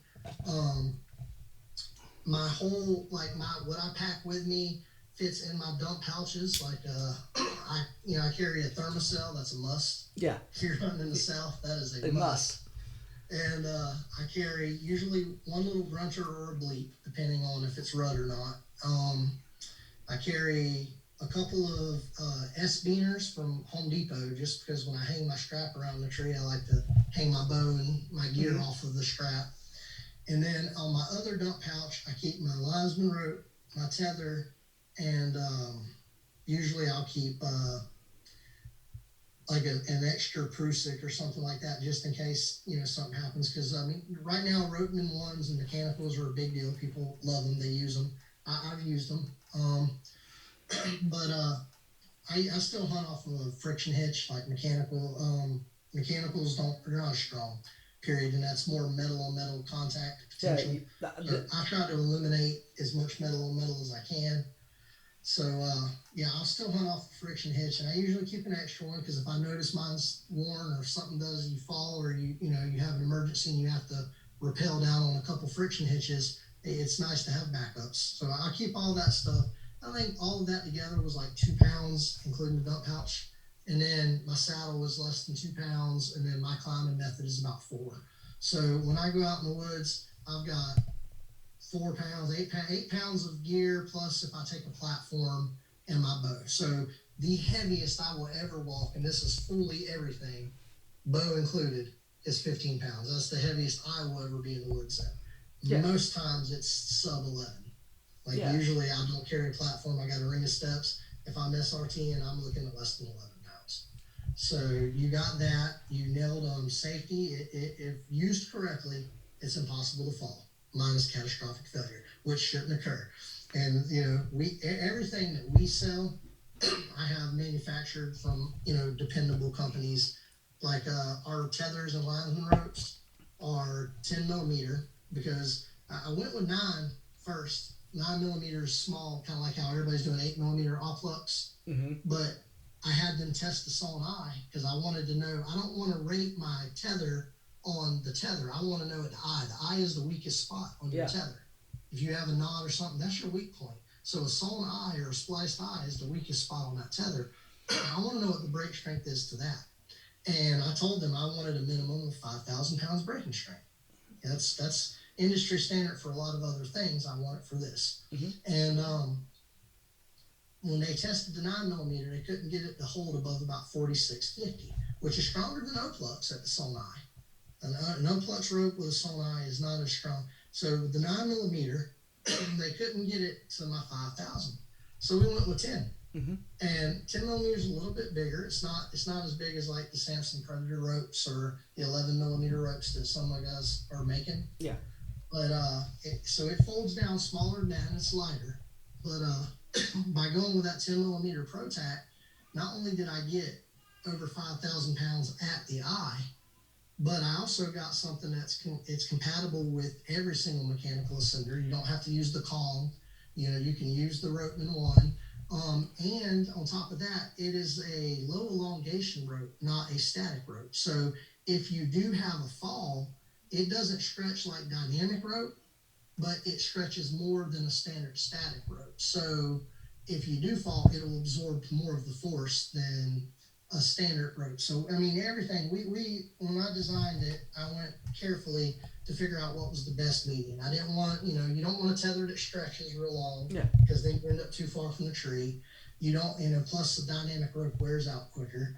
You don't want, your saddle to be coming up on your hips, and you don't want it falling open when you walk if you have a pleat, So we did what we could to eliminate those issues, to the best of our ability, and I'm happy with what we've got. And I think that other people will too. And the thing is, like you said, there's a lot of companies out now. Like, there's a lot of opportunity, and I'm not the guy that is going to hype market you into believing you need to buy mine. Yeah. I'm not going to run 6 million advertisements, and it's just not. It's not who I am as a person. Mm-hmm. So I'll never get rich. I understand that. My goal is I pay my bills on my 9 to 5. My goal is just to make a quality, safe product that I know people can use. So with that said, I purchase other saddles from other companies, and people that have been to any of our live events know that. I purchase them from Trophy Line. There's a great company called Custom Gear Modifications. There's a lot of great companies, and I purchase their stuff out of my pocket because when I go to these events, I like saddle hunting, period. Mm-hmm. Like, I love hunting, and I think saddle hunting is the best way to hunt. And because of that, I don't just take my stuff. I take their stuff too, and I let people try it. I don't tell them, you got to buy mine or you need to buy this. I let them try, because maybe I don't make something you like. Maybe mine's not right for your body type. But I promise you that there's enough other options. You should be able to find one that is right for your body type. So, we do that. We take, products from Cruiser. We take products from and we let them try them too, with the idea that they should find what they like, not just what I sell. Mm-hmm. And like, I'm doing an expo next month. It's called the Florida Outdoor Expo, or something, Expo Outdoor. And it's down in like West Palm Beach, April 22nd through the 24th. When we go down there, people will try other stuff, because I'm first and foremost, I'm a saddle hunter. I like saddles. That's, I didn't 20 years ago, but I do now. And, I tell guys that, I bring people out to the house. I put them in the tree. If you buy one from me and you live within 2 or 3 hours and you want to see something, try something, I'm willing to meet you, somewhere, a park, something, and show you what I know and what I do to alleviate problems that people complain about with any kind of, there's always, if you sit for 10 hours on any kind of stand, you're going to feel it. You know what I mean? Oh, yeah. There's ways to alleviate it. Well, it's like the old thing, you get bateau butt. Like, it's, you sit there, it's gonna, like, something's got to give. You're going to have to move. And yes, you are. And what I like, with saddles, not only are you lighter, which is great, and in my opinion, safer, but you are also able to shoot 360 degrees around most trees. You do have an occasional one where it's leaning too far, or it might be too big around. But even then, if you got a good ring of steps, you can usually get around with a ring of steps and a linesman rope. So, and that brings up a valid, thing. It's like, it gives you, like, everybody, when you're trying to hunt out of a climber, a lock on, a ladder stand, you're trying to find something to break your outline up. Like, you need, behind you and everything. And it's like, the saddle automatically gives it to you. You're using the tree. The tree. Yeah. Yep. And it's like setting up on the back side of that tree, facing where you expect them to come. Yep. And looking down. Yeah, and it's like, and I don't remember who it was. I was watching a video or listening to a podcast or something, and they was talking about it's like you're just sitting there on this tree like this, and you're hanging out like in a ladder stand or lock on or whatever. You're this blob sitting on the side of it that sticks out. You're hanging down the back of it. You don't really stick out as bad as you do. Just like this big hump on it, and I'm like, I get that. Like it's a different view, and it's like it's easier to conceal. Mm-hmm. I'm not gonna lie to you. Like I may lose some of your fans right here. I ain't gonna lie to you. We have a thing called the Timber Pimp competition that they do on Saddle Hunter, and the idea is you go out and you don't wear a camera. Yeah. They go out in like tie dye and hot pink and just crazy colors, no camo, and try to kill deer that way. You got a dude, I think he goes by like BC Hunter. He wears like the brightest blue, the one color deer. Yeah, everybody says don't wear blue. Whole outfit is like this bright blue. It's crazy. But that's how much confidence you can have if you're not moving. One, be still, and then two, like you said, your silhouette's automatically broke up because you should be keeping yourself between that deer and that tree. When they start to come out, you usually can hear them. Sometimes it's a herd of squirrel instead, but you can usually hear when they start to kind of come up. And, try to keep that tree between you and small movements, man. I mean, as long as people are making small incremental movements, you should be able to get a shot on the animal if he's within range. And you can hunt, like there's another misconception that it's a bow hunter only sport. I was going to ask you that, like rifle hunting out of it, gun hunting out of it. So you can do anything from tying the end of your tether into a little eye and using it through your gun to support you so that it holds it still. There are, you can use clips on a strap the same way they do to hang their bows. If you got a branch, you can use the branch as a brace. You can prop it on I've seen them prop on the side of the tree and use it. Like on the side of the tree with your thumb under yeah. like a hole. Yeah. And my wife hunts with her 243, and I'm not I've went to bows only. Okay. I have, I'm not gonna lie. But she still, hunts with her rifle. I've got buddies that still hunt even with a shotgun. I got one that hunts with a shotgun with them. And they don't. They said they don't feel unstable shooting the rifle out of the tree. Yeah. So I was having that conversation with one of my other buddies the other day, and Brandon's like, "Man, if you get one," he's like, I don't know if I want one, but like I'll come over. We'll go somewhere. Like he's like, "Come to the house and climb, then I'll give you my rifle. I want to see you shoot the rifle out of it, and then I make my decision if I want to hunt with one." And I'm like, "Really, dude? That's like." He's like, I mean, yeah. He's like, because they're bow hunting only. I'm like, people gun hunt them, dude. Like. And he's like, that was, like you said, they got that misconception. That was him. He had this, that was a bow hunters only thing. And I'm like, no, dude, like, And I think a lot of that was like, was it Mr. Eberhart and some of them that are so successful at it? I was going to ask you a question about him a while ago. Like, is it tether that makes the Eberhart saddle? Like, yes. That's a weird looking saddle to me. Like, it's like, just looks can tell he was an old Anderson tree sling guy. Yeah. It's very Anderson tree sling-esque, like when I look at it. It was his personal design.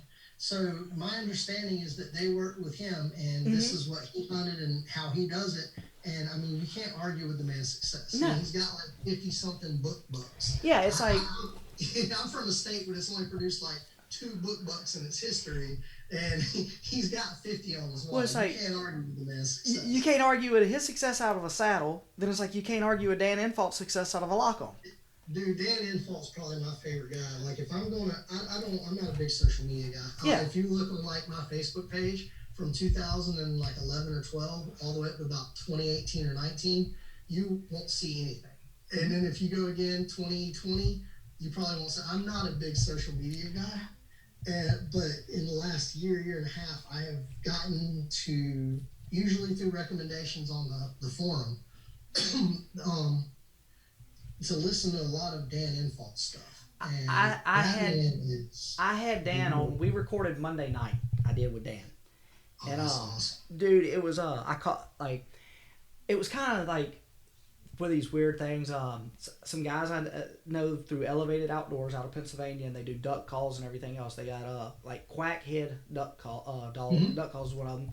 I talked to Jay. We've recorded a couple together, I think, and just like you know, and Jay and JT and them, and they're just cool guys. We were at the end of the one, you know, we'd shut everything down and we're just talking through Zoom, and I was like, and we were talking about Dan Infalt, and Jay's like, oh, I know him, I can get him on, and I'm like, and I'm like, okay, Jay, like if you can pull that off, that'd be great. Yeah, right. I'll send you a cake. Look, like 2 hours later, Jay calls me. He's like, when can we record this? I'm like, whenever Dan says. I was like, we'll go Monday night. This is like this past Friday. I'm like, we'll go Monday night. So we're recording with Dan and everything. And Dan's like, yeah. He's like, you know, like Jay reached out to me through social media. And I'm like, and he's like, I checked y'all out and like I like what y'all are doing and what y'all are about and everything. So I was like, heck yeah, I'll come on, man. And I'm like, so at the end of it, after Dan gets off and everything, I was like, Jay, he's like, I mean, I told you we were friends. I just didn't tell you it was on Facebook only. I'm like, really, dude? Like, and I'm like, it don't matter, dude. You pulled it off. Like, that was legit, you know. But no, Dan was like, it was so cool because, like, the questions, and it's like, we got on, I think it was like 8 o'clock. And it's like, we didn't know, he didn't tell us how much time he had. And, like, you listen to some of Dan's interviews, they're short. They're like, so we didn't know what to expect. I think it's like an hour and 20, hour and 30 minutes. And, like, we had to, like, hey man, we need to take this because we was like, it was great. Like I could have just sit there and listen to him talk for hours because like he was just, and the little things he says, like you're thinking about it after he says it, you're like, well, that's common sense. I should have knew that. You know, it's like, but it's so much that he does. It's just so, and but you know he does his beast sticks and the beast lock on and everything. And it's like, but he's got that down to like that whole setup's like 11 pounds or some crap. Like it is insanely light. And everything, but it's like he is, you know, strictly a lock on guy, and you know Aberhart's strictly and it's like, but it's like dude, I learned so much the other night just in that hour and 10 minutes from him, and I was like in awe that whole time. And like I was like, man, like it was really cool, and getting to talk to him and everything, and he was just like anything you asked, like he was just yeah, da da da da. I was like, wow, like.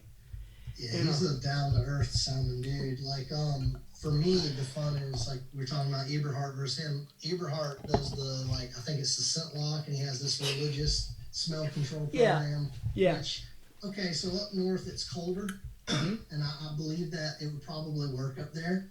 But I'm telling you, down in Florida when it's 96 degrees, you ain't getting to the tree without sweating, and that stuff's not catching all of that. So I'm more on the in-fault side of scent control. Oh, he will walk through beds to bump the bucks to areas he wants. Yeah. And I'm like, I'm more of that guy. You're not gonna fool the deer's nose. No. I can't fool my blue tick's nose. No. My blue tick, I can do everything. That dog will find you. Well, it's like a guy I listened to the other day. He was talking about it. He said, excuse me, there are two things. He's like, you know, I'm more of an in-fault guy, you know, like playing the winds, he's like, does scent control work to fool their nose? He's like, what I think it does, and he was just an average guy like us, but he's like, what I think it does is, say usually you're putting out like 20 particles. Well, that brings it down to like 10. So they actually think you're further away than what you really are. That's all it does. And he's like, it knocks it down to when they're smelling, it smells like you're further away than what you are because you're putting off less scent, but it's still there. And I'm like, he's like, it's not, you cannot control it completely. And it was like, and it's like, yeah, that makes sense. But it's like, I'm more of a wind guy because if the wind's not right, you're not gonna, and like you said, you're gonna break a sweat. Like youth weekend for us, and we have a place in North Louisiana, private property. Youth weekend is the second weekend of October. We went this year and I built my boys. My boys are 9 and 7. Built them a big 4x8 box stand, insulated and everything. One little problem: insulation and 90 degrees. It holds the heat. Yeah. So we're in it. It's like 90 degrees, and I take this video and send it to my wife, and I'm laughing because like all three of us are sitting there in our boxers, like pouring sweat, and I'm like, dude, like I appreciate y'all's effort, but like, you know, like, because then I was worried. I was like, man, I'm gonna burn them out on it because this is bad. And it's like and I was like, we're sitting there. I'm like, y'all wanna go fishing? Like, yes, sir. So I was like, we fished all youth weekend. It was like, you know, like it was just so hot. And it was like, and that's why I told them that we were talking about deer season coming up. And I was like, look, if it's below 70 or below for youth weekend, we'll take y'all to y'all's stand. If it's above that, then they're like, yeah, we'll wait till Christmas. I was thinking like Thanksgiving. They're like, nah, it'll be cold for Christmas. We'll do Christmas. I'm like, so, Dude, but that's crazy. you were That's talking, crazy. you were talking about like saddle hunting, and you said your kids use it, and Yes, they're 10 and yeah, 14. like, That's something I wanted to ask because like there you don't see anybody talking about children using it. Everything you see is adults. So Mhm. you know. Well, children, I think a lot of it is the liability factor, Mhm. but that children have done recreational tree climbing. There have been harnesses made Mhm. particularly for recreational tree climbing, and I see if it fits them, if you get one that fits them properly, and you're there to supervise them, I don't see an issue with it. I think in our liability standards, we don't say no kids. I think we say that no unsupervised kids, if I'm not mistaken. Because the idea is, again, it's safe. I wouldn't put my 10-year-old up there to do something that I didn't consider safe. And he practices in the yard year round at 6, 8 foot. Like I've got a privacy fence in the front yard, and it's a little over 6 foot tall. My son will be up there 6, 8 foot in the sky, shooting without me in the tree with him. Shooting the 3D targets we got, the pig and the deer and Mhm. stuff. And I encourage it. He might Yeah. only be shooting them 10 or 12 yards, but he's got to practice that and I make him do it all. I make him climb the tree by himself. Mhm. I make him set up his stuff by himself because when we go out hunting for real and he's 13, 14 years old, I'm not going to be able to set me up and him up. Even if we're in the same tree, he's going to have to set him up. See, that's what we were talking about, that myself and Ty no, it was Steven. We were talking about it. I was like, dude, I remember hunting wildlife management using a climber, and 11, 12 years old, carrying my climber in with my dad, and like I had a heavy climber then, like it was horrible, and it's like carrying it there. You're talking like 97, 98, so climbers wasn't like, take it in. All right, climb that tree there. Me put my, I hook all my stand up because he'd make, I'd practice.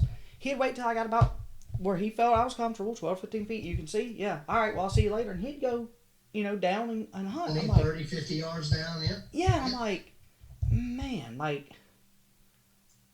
this is, it's like, and didn't have a harness. Dude, I don't think I ever used a harness until I was like in my 20s. Like didn't know to, because like we wasn't, and it's like, and I probably shouldn't say this on the pod, like with people here, but it's like, I'm being honest, because it's like we wasn't taught that.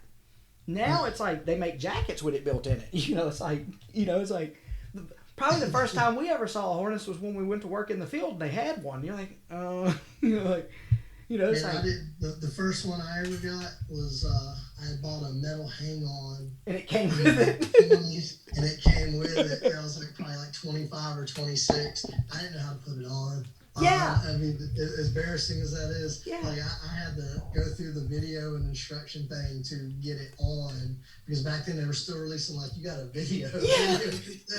With them. And it was neat, but yeah, it was the same way, man.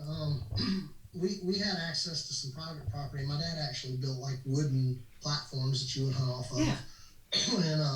And first kind of, I guess, fall experience I ever had was I was probably 12, and I shot my first animal and was super excited and in a rush to get down and stand, Yeah. And it was about, I don't know, 12, between 8 and 12 feet high.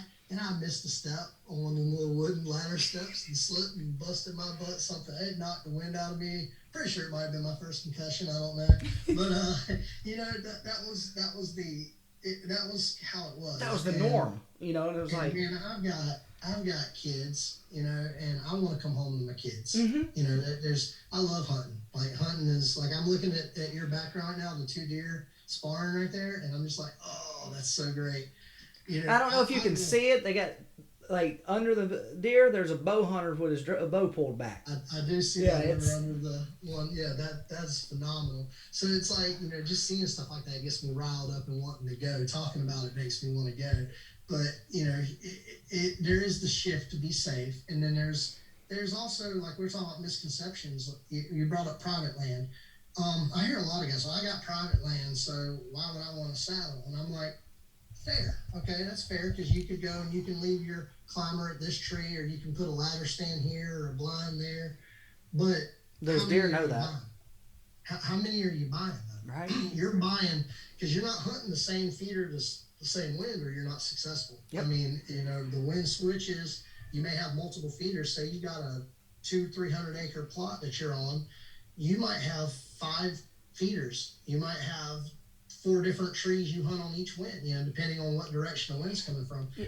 This one setup, because it's so light and so mobile, can literally replace all of that. Yep. And that's what I tell even like I'll go hunt on private land. I do.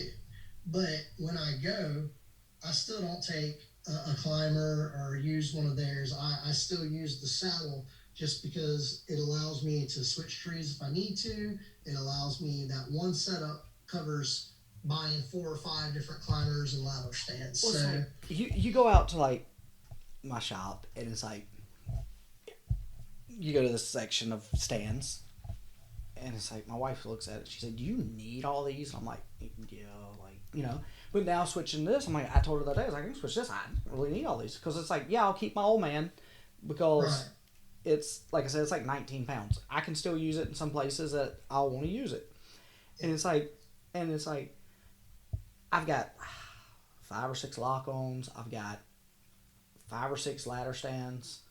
I think I got like 8 climbers because like every other year I got another climber. And it's like you know, I have enough stands to like you look like a hunting club and you're by yourself. Look like if I load them all out, I got to put them on the trailer. They're not fitting in the truck. Like it is, and it's like I laugh because it's like she's like, "How do you have this?" I'm like, "Found this on sale or bought this because I was hunting here and I could, I was like, I've always used my climbers go into public land." I said, and a lot of times I wouldn't take my good, like I had the, like depends on what public land I was hunting, which climber I took because I was like, if I wanted to leave it overnight, even because you can leave it in an hunting position, all that, I was like, I didn't want it stolen. I was like, I didn't leave a good one. I was like, I left one so heavy that they wouldn't steal it. And they don't want to take it. Yeah, and she laughed, and I'm like, that's just, she's like, so you can, I was like, oh yeah, I can get rid of a lot of stuff.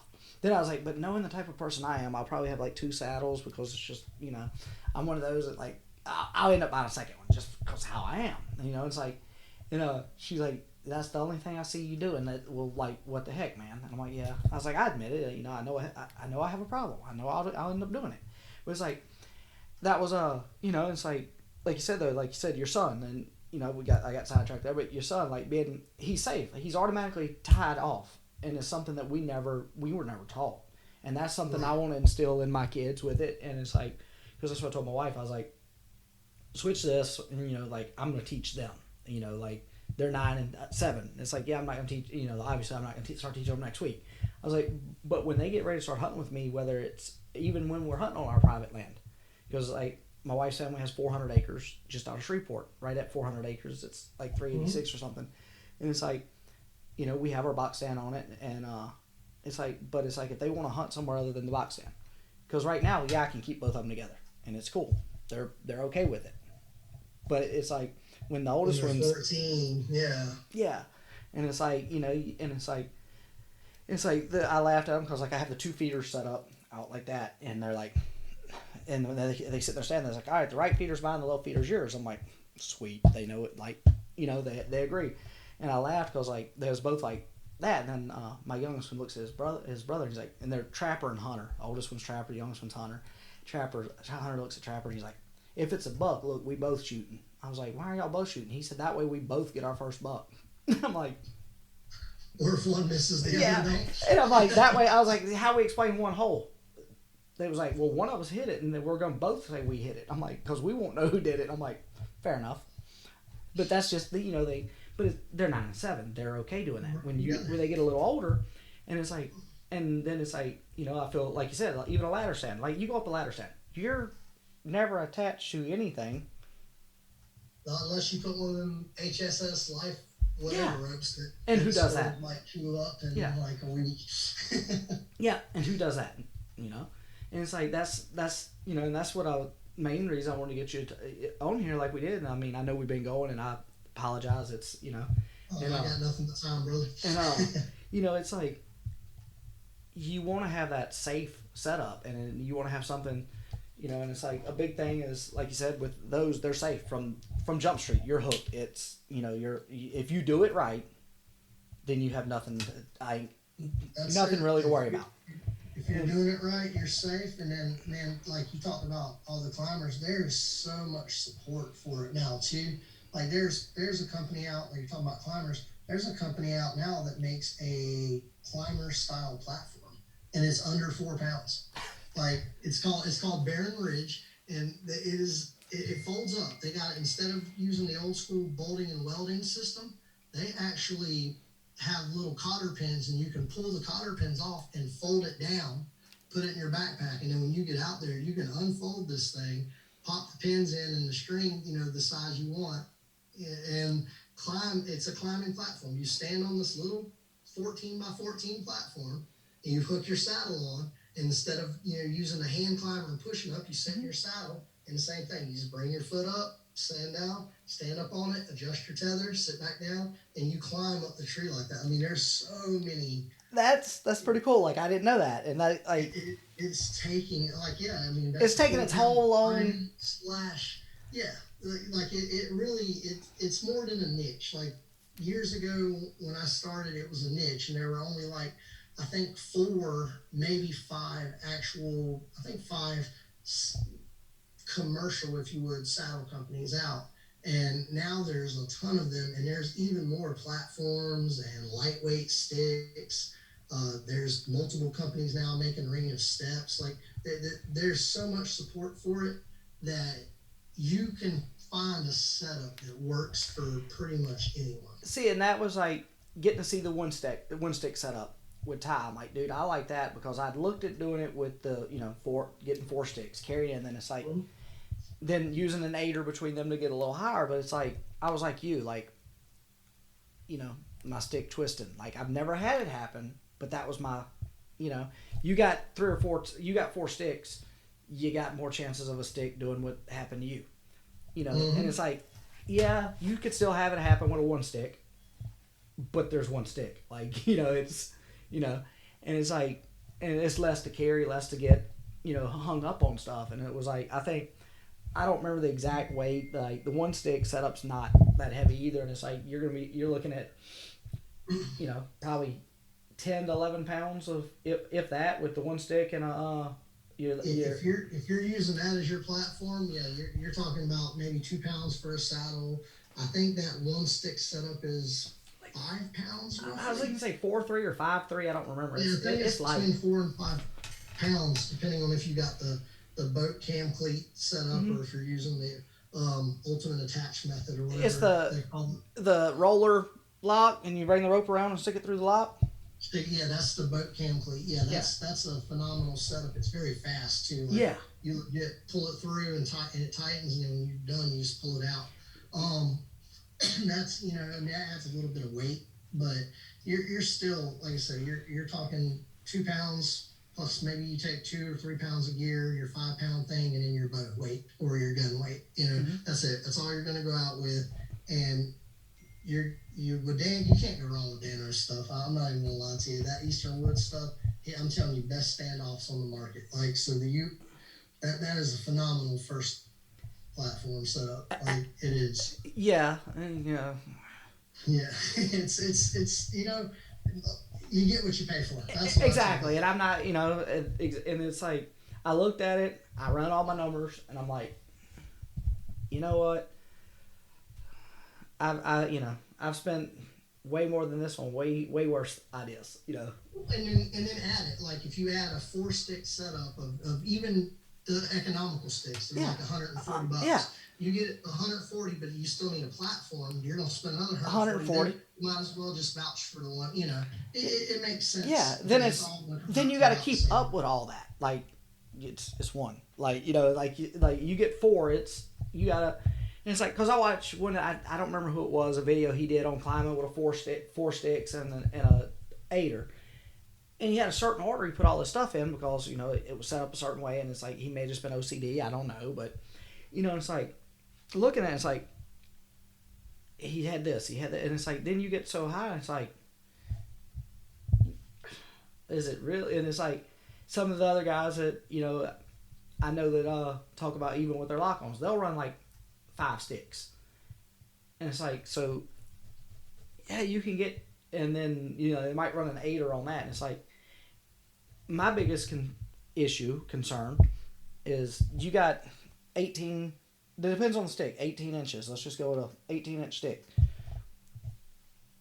You better be carrying it straight up and down, because if it's sideways, you're hanging on everything, and it's like you're doing this to eliminate pound weight and hang up. Like going through. But a lot of these guys, I don't think hunt deal with the crap that we deal with being in Florida and South Louisiana.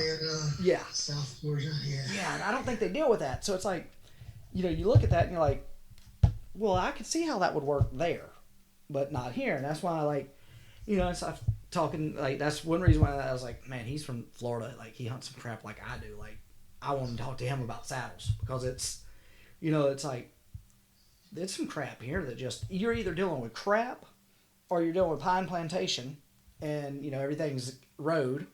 So it's like, yeah. So it's like, and you're either, then, you walk around and then it depends on the age. They're either going to be, the base is huge. So putting a, so you got to reach up and put your climber.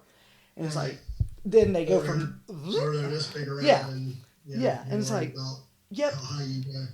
Yep, and that's the thing. And it's like I was like, man, he deals with a lot of the same stuff I deal with, being from the South, and then, like I said, a couple of my buddies run them, but it's like I said, Ty did great on the video we put out on YouTube with what he does and hey, I use this and this is why, but it's like, he's no different than me. Like, he uses the product, he doesn't know the background, like what goes into making a good product, and being able to ask the questions, and somebody that deals with it all the time, just and that's what we wanted to be able to let like people hear about what it is, because it's safe right off the bat. It's less weight, and if you get technical about it, you're carrying less weight. So like you said, your back, and if you have back or neck issues, it makes a total difference, because you're not carrying an extra 10 to I think a Summit Viper is 23 pounds. Throw that on your back. And it's like, I'll carry, for an all-day sit, a lot of times, I'm carrying a backpack. So I've got I might have extra clothes in it. I might have, I might have 15, 20 pounds in a backpack. Then I throw a climber on with that. I got a backpack hanging off my chest, a climber hanging off my back. I'm 40, 45 pounds of gear. Plus a bow or a gun. Yeah. And it's like, I'm sitting here between 45 and 50 pounds. You start walking with that, it gets old real quick. And it's like, and which leads me to another question. Clothing. Like, so do you go in and put it like, well, obviously you seldom need extra clothing, probably, like you probably, like me, you have to take more off than put back on, but what's man. So for fun here, there's not a lot of what I would call saddle specific clothing. There is one brand called Broadside Camo that makes the way they do their pants. They put inner thigh pockets, they put lower calf pockets, they put pockets to make it more convenient. But for me, in general, I usually wear, it's going to sound terrible, I go to like Bass Pro and get the redhead stuff. Like, you know what I mean? Yeah. Like, I'll go to Bass Pro shops. Well, I'm not so much that. It's like taking on or adding where, like, So is what I'm asking. Like, Yeah, no, I got what you're saying. So it's pretty easy. I'm a leaf suit guy, so I will put things on and take things off a lot. Like, for instance, you talked about the vest and stuff. You got to wear all those things. Putting a jacket on with a saddle is not hard. You literally put it on the same way you would if you were in a tree stand. Now, if you want to tuck it in, then you got to, loosen your safety belt, your rigger's belt, and you can tuck it under, or you can just leave it over all of that, because the bridge loops are going to be the only spot air comes in. So if you're up north, I'm sure that where it's really, really cold, you would definitely want to, tuck that. But down here, it's real easy to take it off and put it on. Using the bathroom out of one, so we talked about that infalt. he he did a video where he kind of picked on saddles and said, "Don't piss on your boots," and it was funny. I liked it. I really enjoyed it. But if you need to use the bathroom, it's literally as easy as you loosen your leg straps or remove them, and you slide the saddle up, and you can use the bathroom. You can, number one, turn out, twist, pee, whatever you got to do. Number two, you can still take the number two that way. I personally don't, because I don't want that smell right where I'm hunting at. Right. But I know guys that do it. That's impressive. And, Like, I mean, that's... and that's all. I mean, literally, because the rigger's belt with the bridge loops are really what's supporting you to the tree anyway. The bottom straps are not load bearing unless, like a fall was to occur. So you can loosen your leg straps and roll up the bottom a little bit and still be secured safe off to the tree while you use the bathroom, while you put things on or off. You know what I mean? As long as you don't remove that belt completely, you're strapped to that tree and unable to fall. Okay, that's... So, Yeah, that was what I was asking. Because, like, that's like... Because especially with us, like, you're going in, you're not going to wear a bunch of... Like, you're walking a ways. You're... Like, I know if, like, it's... The temperature's going to drop in the evening, I'll have my extra clothes in my backpack. I'm not wearing them in early. Because then you get hot and sweaty. And then you're not getting warm after that. Like, your clothes are wet and everything. Like, you're going to get colder quicker. So it's like, I'll go in and, hell, it can be 40 degrees, and I might go, it depends on my walk, I might go in a short sleeve. Then when I get there, put some gear on. Because, like I said, one of the places I hunt, it's a 2-mile walk. I don't care if it's, 30 degrees, you're going to work sweat up. And it's like carrying stuff in. So it's like, that was my question. Like, once I get there, like, some people, and it's like, you can put it on there, then go up. But if you don't put it on at the bottom and you go up and you're like, oh crap, I'm cold. I put a jacket on in the air all the time. Like I'm the same way. I go out with limited amount of clothing on as possible because a lot of times it's 80, 90 degrees during deer season. I even kayak because we hunt a lot of coastal wetland stuff, and I'll take my kayak out and kayak or john boat somewhere, and then jump out and go for my hunt. And so, like once you paddle a boat for a while, you're sweating everywhere. You don't want it all wet with water while you're going. So what I'll do a lot of times is pack stuff in my backpack. I'll usually keep an extra jacket. I try to go out in a short sleeve shirt, and especially something like breathable polyester type. And I put my stuff on not at the base of the tree, usually up, because even when you climb, if it's 90 degrees outside, it's hot. 15, 20 foot, you're sweating. So I wait until I get up the tree, and I usually take a rag or something and clean my face off, try to dry my hair, and then I put my clothing on. That way I feel like I don't want to say eliminated my footprint, but I would like to say I minimized it. I try to play the wind, and I try to minimize my smell, and that's the best way I found to do it. So, like, the 90, 100, it was like, it was hot. We were, talking about that, and I was on some public land in North Louisiana, and I got back a mile and a half or so, figured out where I was going to hunt, was throwing my stand in the evening before, and I got extremely hot. Like, I'm finishing a bottle of water, like, I'm pouring some water on me, so I'm like, crap. So, like, it's funny, but it's not funny. Like, I stripped down to, like, my boxers and my boots. I put everything back in my backpack. So I'm walking out in a pair of boxers and, like, cowboy boots, like work boots, I round the corner, and the game warden's standing there. And he gets this look, and I'm like, hey. And he's like, what are you all right? I'm like, yes, sir. I was like, my license is in my wallet here. I'll give it to you. And he's like, nah, man. Like, I was like, oh. Okay. You're obviously having a rough day. He's like, I'll check. You gonna hunt tomorrow? I was like, yes, sir. He's like, I'll check you tomorrow. I figure you'll have clothes on then, and just like walks to his truck and leaves. And I'm like, so the next day I see him. It's like, hey, cool. Hand him my stuff, and my dad was with me. And he looks at my dad. He's like, this your son? He's like, yeah. And the game warden's like around our age and everything. He was and I've made friends with him since then. He's actually he was in the Marines and everything, and cool as he can be. But he's like, let me tell you what I found this idiot doing yesterday. My dad's laughing. He's like, I was like, dude, it was hot. He's like, man, I ain't never seen nobody do nothing like that. And I'm like, dude, if I knew you was here, I'd have called for help. Like it was, and it's like earlier this year I was up there and I shot it. That's end of the year, and it's like I go over it on one of my recaps in the podcast. Like I killed a pig up there. It was like 45 degrees. Not bad, right? Load 175, drag out and load a 175 pound pig, hog by yourself. I'm like, man, where's Jeremy at? As it's a game warden, I'm like, where's he at? I get him to help me. Like, dude, it was horrible. But I was like, it got me thinking of that story. I'm like, this dude probably like, nah, man, I ain't helping you. But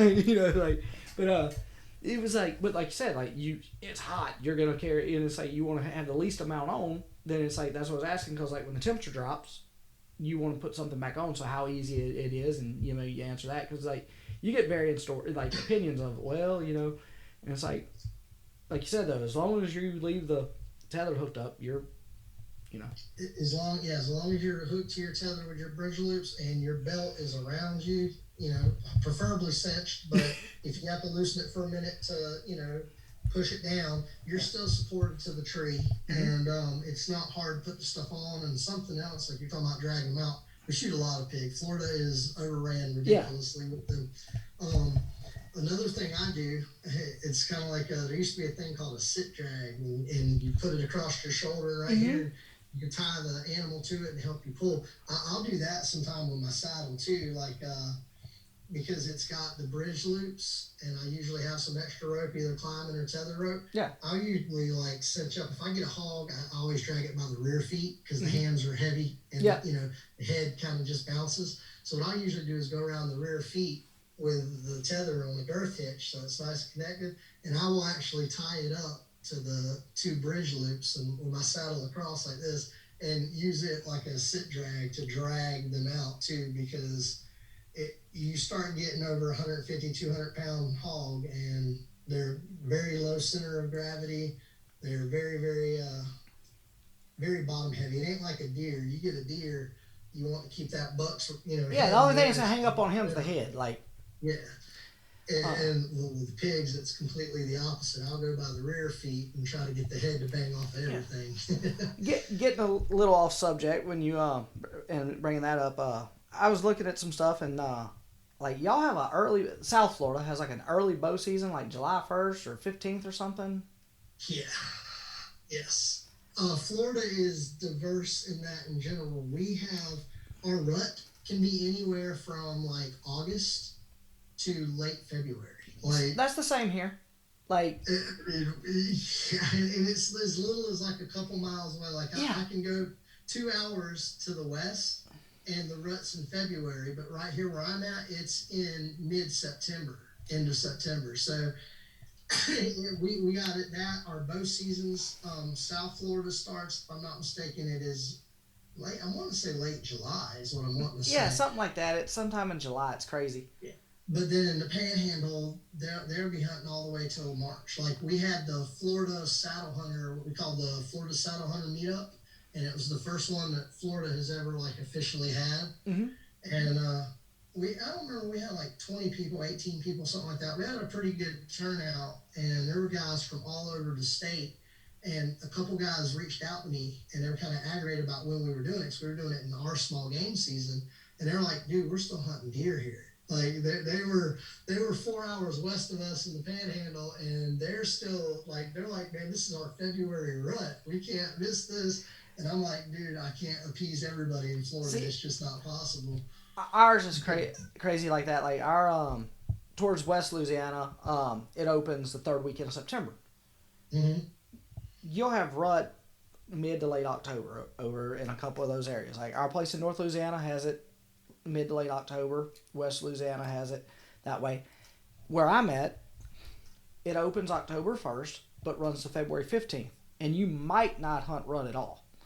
Like, I mean, you might miss the rut. Like it might be 2 weeks after season. And then it's like, so basically, and it's like, then, or you hunt, like you said, you could hunt, I can hunt North Louisiana and hit the rut in October. I can come down a little further, like an hour north of my house, just south of Mississippi, and hit a December, January rut. At my house, it's right around that February, January 30th to like February like 7th. So it's like you could hit 3 or 4 different ruts in this state, and it's like And it's like I didn't know how close Florida was to ours with that, but obviously it's it's jacked up. Because like I watch these people, oh, like from this day to this day we're going. I'm like, that must be nice. Like that it's like, and it's like you can. It's hard to plan like rut here because it's so crazy. Well, so like that's the other thing is that we have a quota system that is really unique too. They only allow like limited number of hunters during each season on their weekends and stuff. So like you go to a WMA close to me, like my favorite is in Nassau County. It's called Four Creeks. I'm not getting Four Creeks. Like I entered this lottery for the quota, and every other dude that lives within 3 hours is also entering that quota, and they're only giving out whatever 75 or 150 entries. You're not probably getting it. So they got a point system. I may miss the rut in my area because I never actually get an archery tag this year here. That's why right after the neck surgery, rut was over. Like you're talking mid-October, our rut is done here. But it was the only archery permit that I got, like the only archery quota. So I had to go. Like I didn't care how bad I was hurt, how much I wasn't. I don't even know if I could pull my bow back at that point in time, but I was going no matter what because I may not get another opportunity. Right, so, and ours here, like I said, is like hunting the WMAs. I mean, they're open to anybody. It's like I was looking like the way I have it broke down. You can start hunting this year, September the 18th.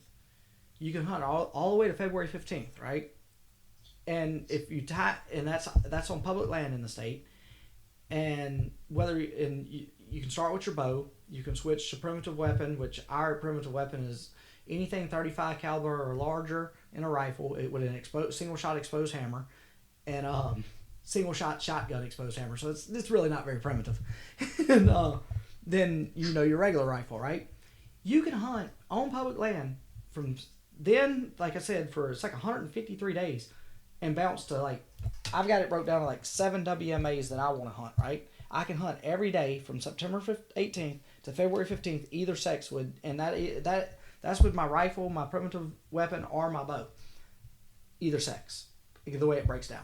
So it's like, and we get a 6 deer limit, which is kind of high, and it's like, but it's like and it's like, yeah, when they switched it to primitive weapon, I'm like, and like our primitive weapon, anything with an exposed hammer, and it's like I use a 45-70. I have 44s for my little boys. But what's cool about that, like I just have them that because I shot them for a couple years and they don't really kick. But what's crazy about our primitive weapon season for youth, they can use any caliber weapon they choose. It can be a bolt action 270. And it's like, so like if your kid is 16 and under in your Louisiana and it is primitive weapon, so I'm hunting with a single shot, right? He can be hunting with AR-15. Like, man, I'm like, dude, like, we have some, and I'm like, and it's like, so it's like, we're fortunate, and it's like, with some of the way they set our stuff up, and then some it needs to be changed. And it's like, the other day they had the guy that used to be the biologist for wildlife and fisheries retired, and they have a new guy. Well, our deer herd supposedly had 1 million deer in it under the old guy. It has like 500,000 under the new guy. The old guy showed up and was like griping about, hey, y'all need to make some changes. Like, we need to knock it down for a few years throughout the state to like a 3 deer limit. Like this. They basically told him he didn't know what he was talking about to leave. He was like, but he worked there for 30 years. Then it's like, then what's crazy about ours, like we're broke up in just like y'all's is, but we're broke in 10 areas. Deer areas, and a hunting club I hunted a few years back was literally in 2 different areas, and the 2 areas had completely different rules. The gravel road down the middle of the hunting club diverted the separator of those 2 areas, right? On one side that I had to stand on, I could shoot a doe any day of the week. Like any day of the year, it was open does, right? The other side, literally, my stands were 250 yards apart, had doe days. I could only shoot does certain days, and we only got like 6 a year. And I'm like, really dumb question. What happens if you shoot and it runs across the Well, no, not just that. I'm like, what if the game warden just decides, like, he didn't see where it was shot, but you got a doe and you're on this road. Like, this is a big issue, you know, because it's like, say I did kill it, you know, like, yeah, I'm gonna follow the rules, but I kill it on the right side. He doesn't know where I killed it at. I'm on this road with it. It's tagged, you know, I've got everything proper, but it's like, it puts the game wardens and everything in a situation too of like, you know, it's like we got to really like that needs to be, you know, kind of figured out a little better. And it's like that. What was in that same area on the side that you could only kill so many does, like per doe, you know, a doe day, you could only kill 3 deer a year. But on the other side of the gravel road, I could shoot 6. That's so crazy. It's like, that's crazy. Yeah, so it's like our system has some really good points and it has some really jacked up points. Y'all should never be without though. Like I mean, in my experience, it's a lot easier to get that doe than it is the mature buck. Well, that's the problem. Like, you know, it puts the pressure on the females that way too. And yeah, and it's like when we're talking about fisheries, is the more you pressure the female, you're not just killing that one deer, you're killing future generation of deer. Whereas with a buck, it only takes one buck to, you know, get 3 or 4 or 5 females in an area. Same thing with the fish. It only takes one nice bull to get a ton of, you know, female eggs spawned. So it's good and bad. Like for your freezer, it should be amazing. You know, it's my freezer would never complain about that. No, but it's like, you know, and that's what we complain for future generations. Right, and it's like your kids, they get 3 tags. Like my little boys get 3 tags each. Like, so we could shoot 12 deer a year. That's a lot. Like, that's insane. Yeah. And it's like, you know, so it's like, you know, it's like you talk about those groups. They had a guy posted with a Louisiana group today looking for a hunting club for myself, my wife, and 6 kids. One of the guys is like, you got to have to pay for 3 memberships because, like, nobody gonna let you hunt. That's too many. Like, so it's like you might as well buy your own private property. That's what they told. They was like, dude, because that's 18 plus that's 30 deer y'all could kill. No hunting club's gonna take y'all. Like I'm laughing reading the remarks, and they're like, and it's like this other dude's like, I mean, y'all ain't gotta worry about him hitting anything. I was like, what do you mean? They was like, he can't pull, like, obviously he can't pull out of even his driveway. And I'm like, Jesus Christ! Like they were just like on this dude. I'm like, man, I feel sorry for the guy now because like if he did it as a joke, it went south quick. But you know, it's like our state has, you know, just like every state, and but yeah, I think with that we're gonna start trying to bring this one down. We're a little over 2 hours into it, and I've really enjoyed it. I've learned a lot about your product and saddles in general, and look forward to like I'm gonna talk to you, you know, after this. Like I want some more information on the setup I want to run. I like the 2-panel, but I also like the way your original is set up too. I don't really know which one I want to run, so I want to kind of like talk to you more about it and see, because like I want an opinion of, you know, like what you think, you know, because obviously you know way more about them than me. So and like going from there. So we'll talk about that later. But start bringing this one down. Like I said, I enjoyed the time. I thank you for taking your time, and I hope you enjoyed it and everything. And we're looking forward to talking to you more, and would love to have you on again. Well, this has been a good time, man. I appreciate it. And yeah, you get with me because we also do custom orders too. That's something that's not, you know, really broadcasting. So we'll work that out. Yeah. It's been fun talking hunting with you, and you be safe out there, man. You too, bud. I appreciate your time. All right, sir. Take it easy. You too. Bye-bye.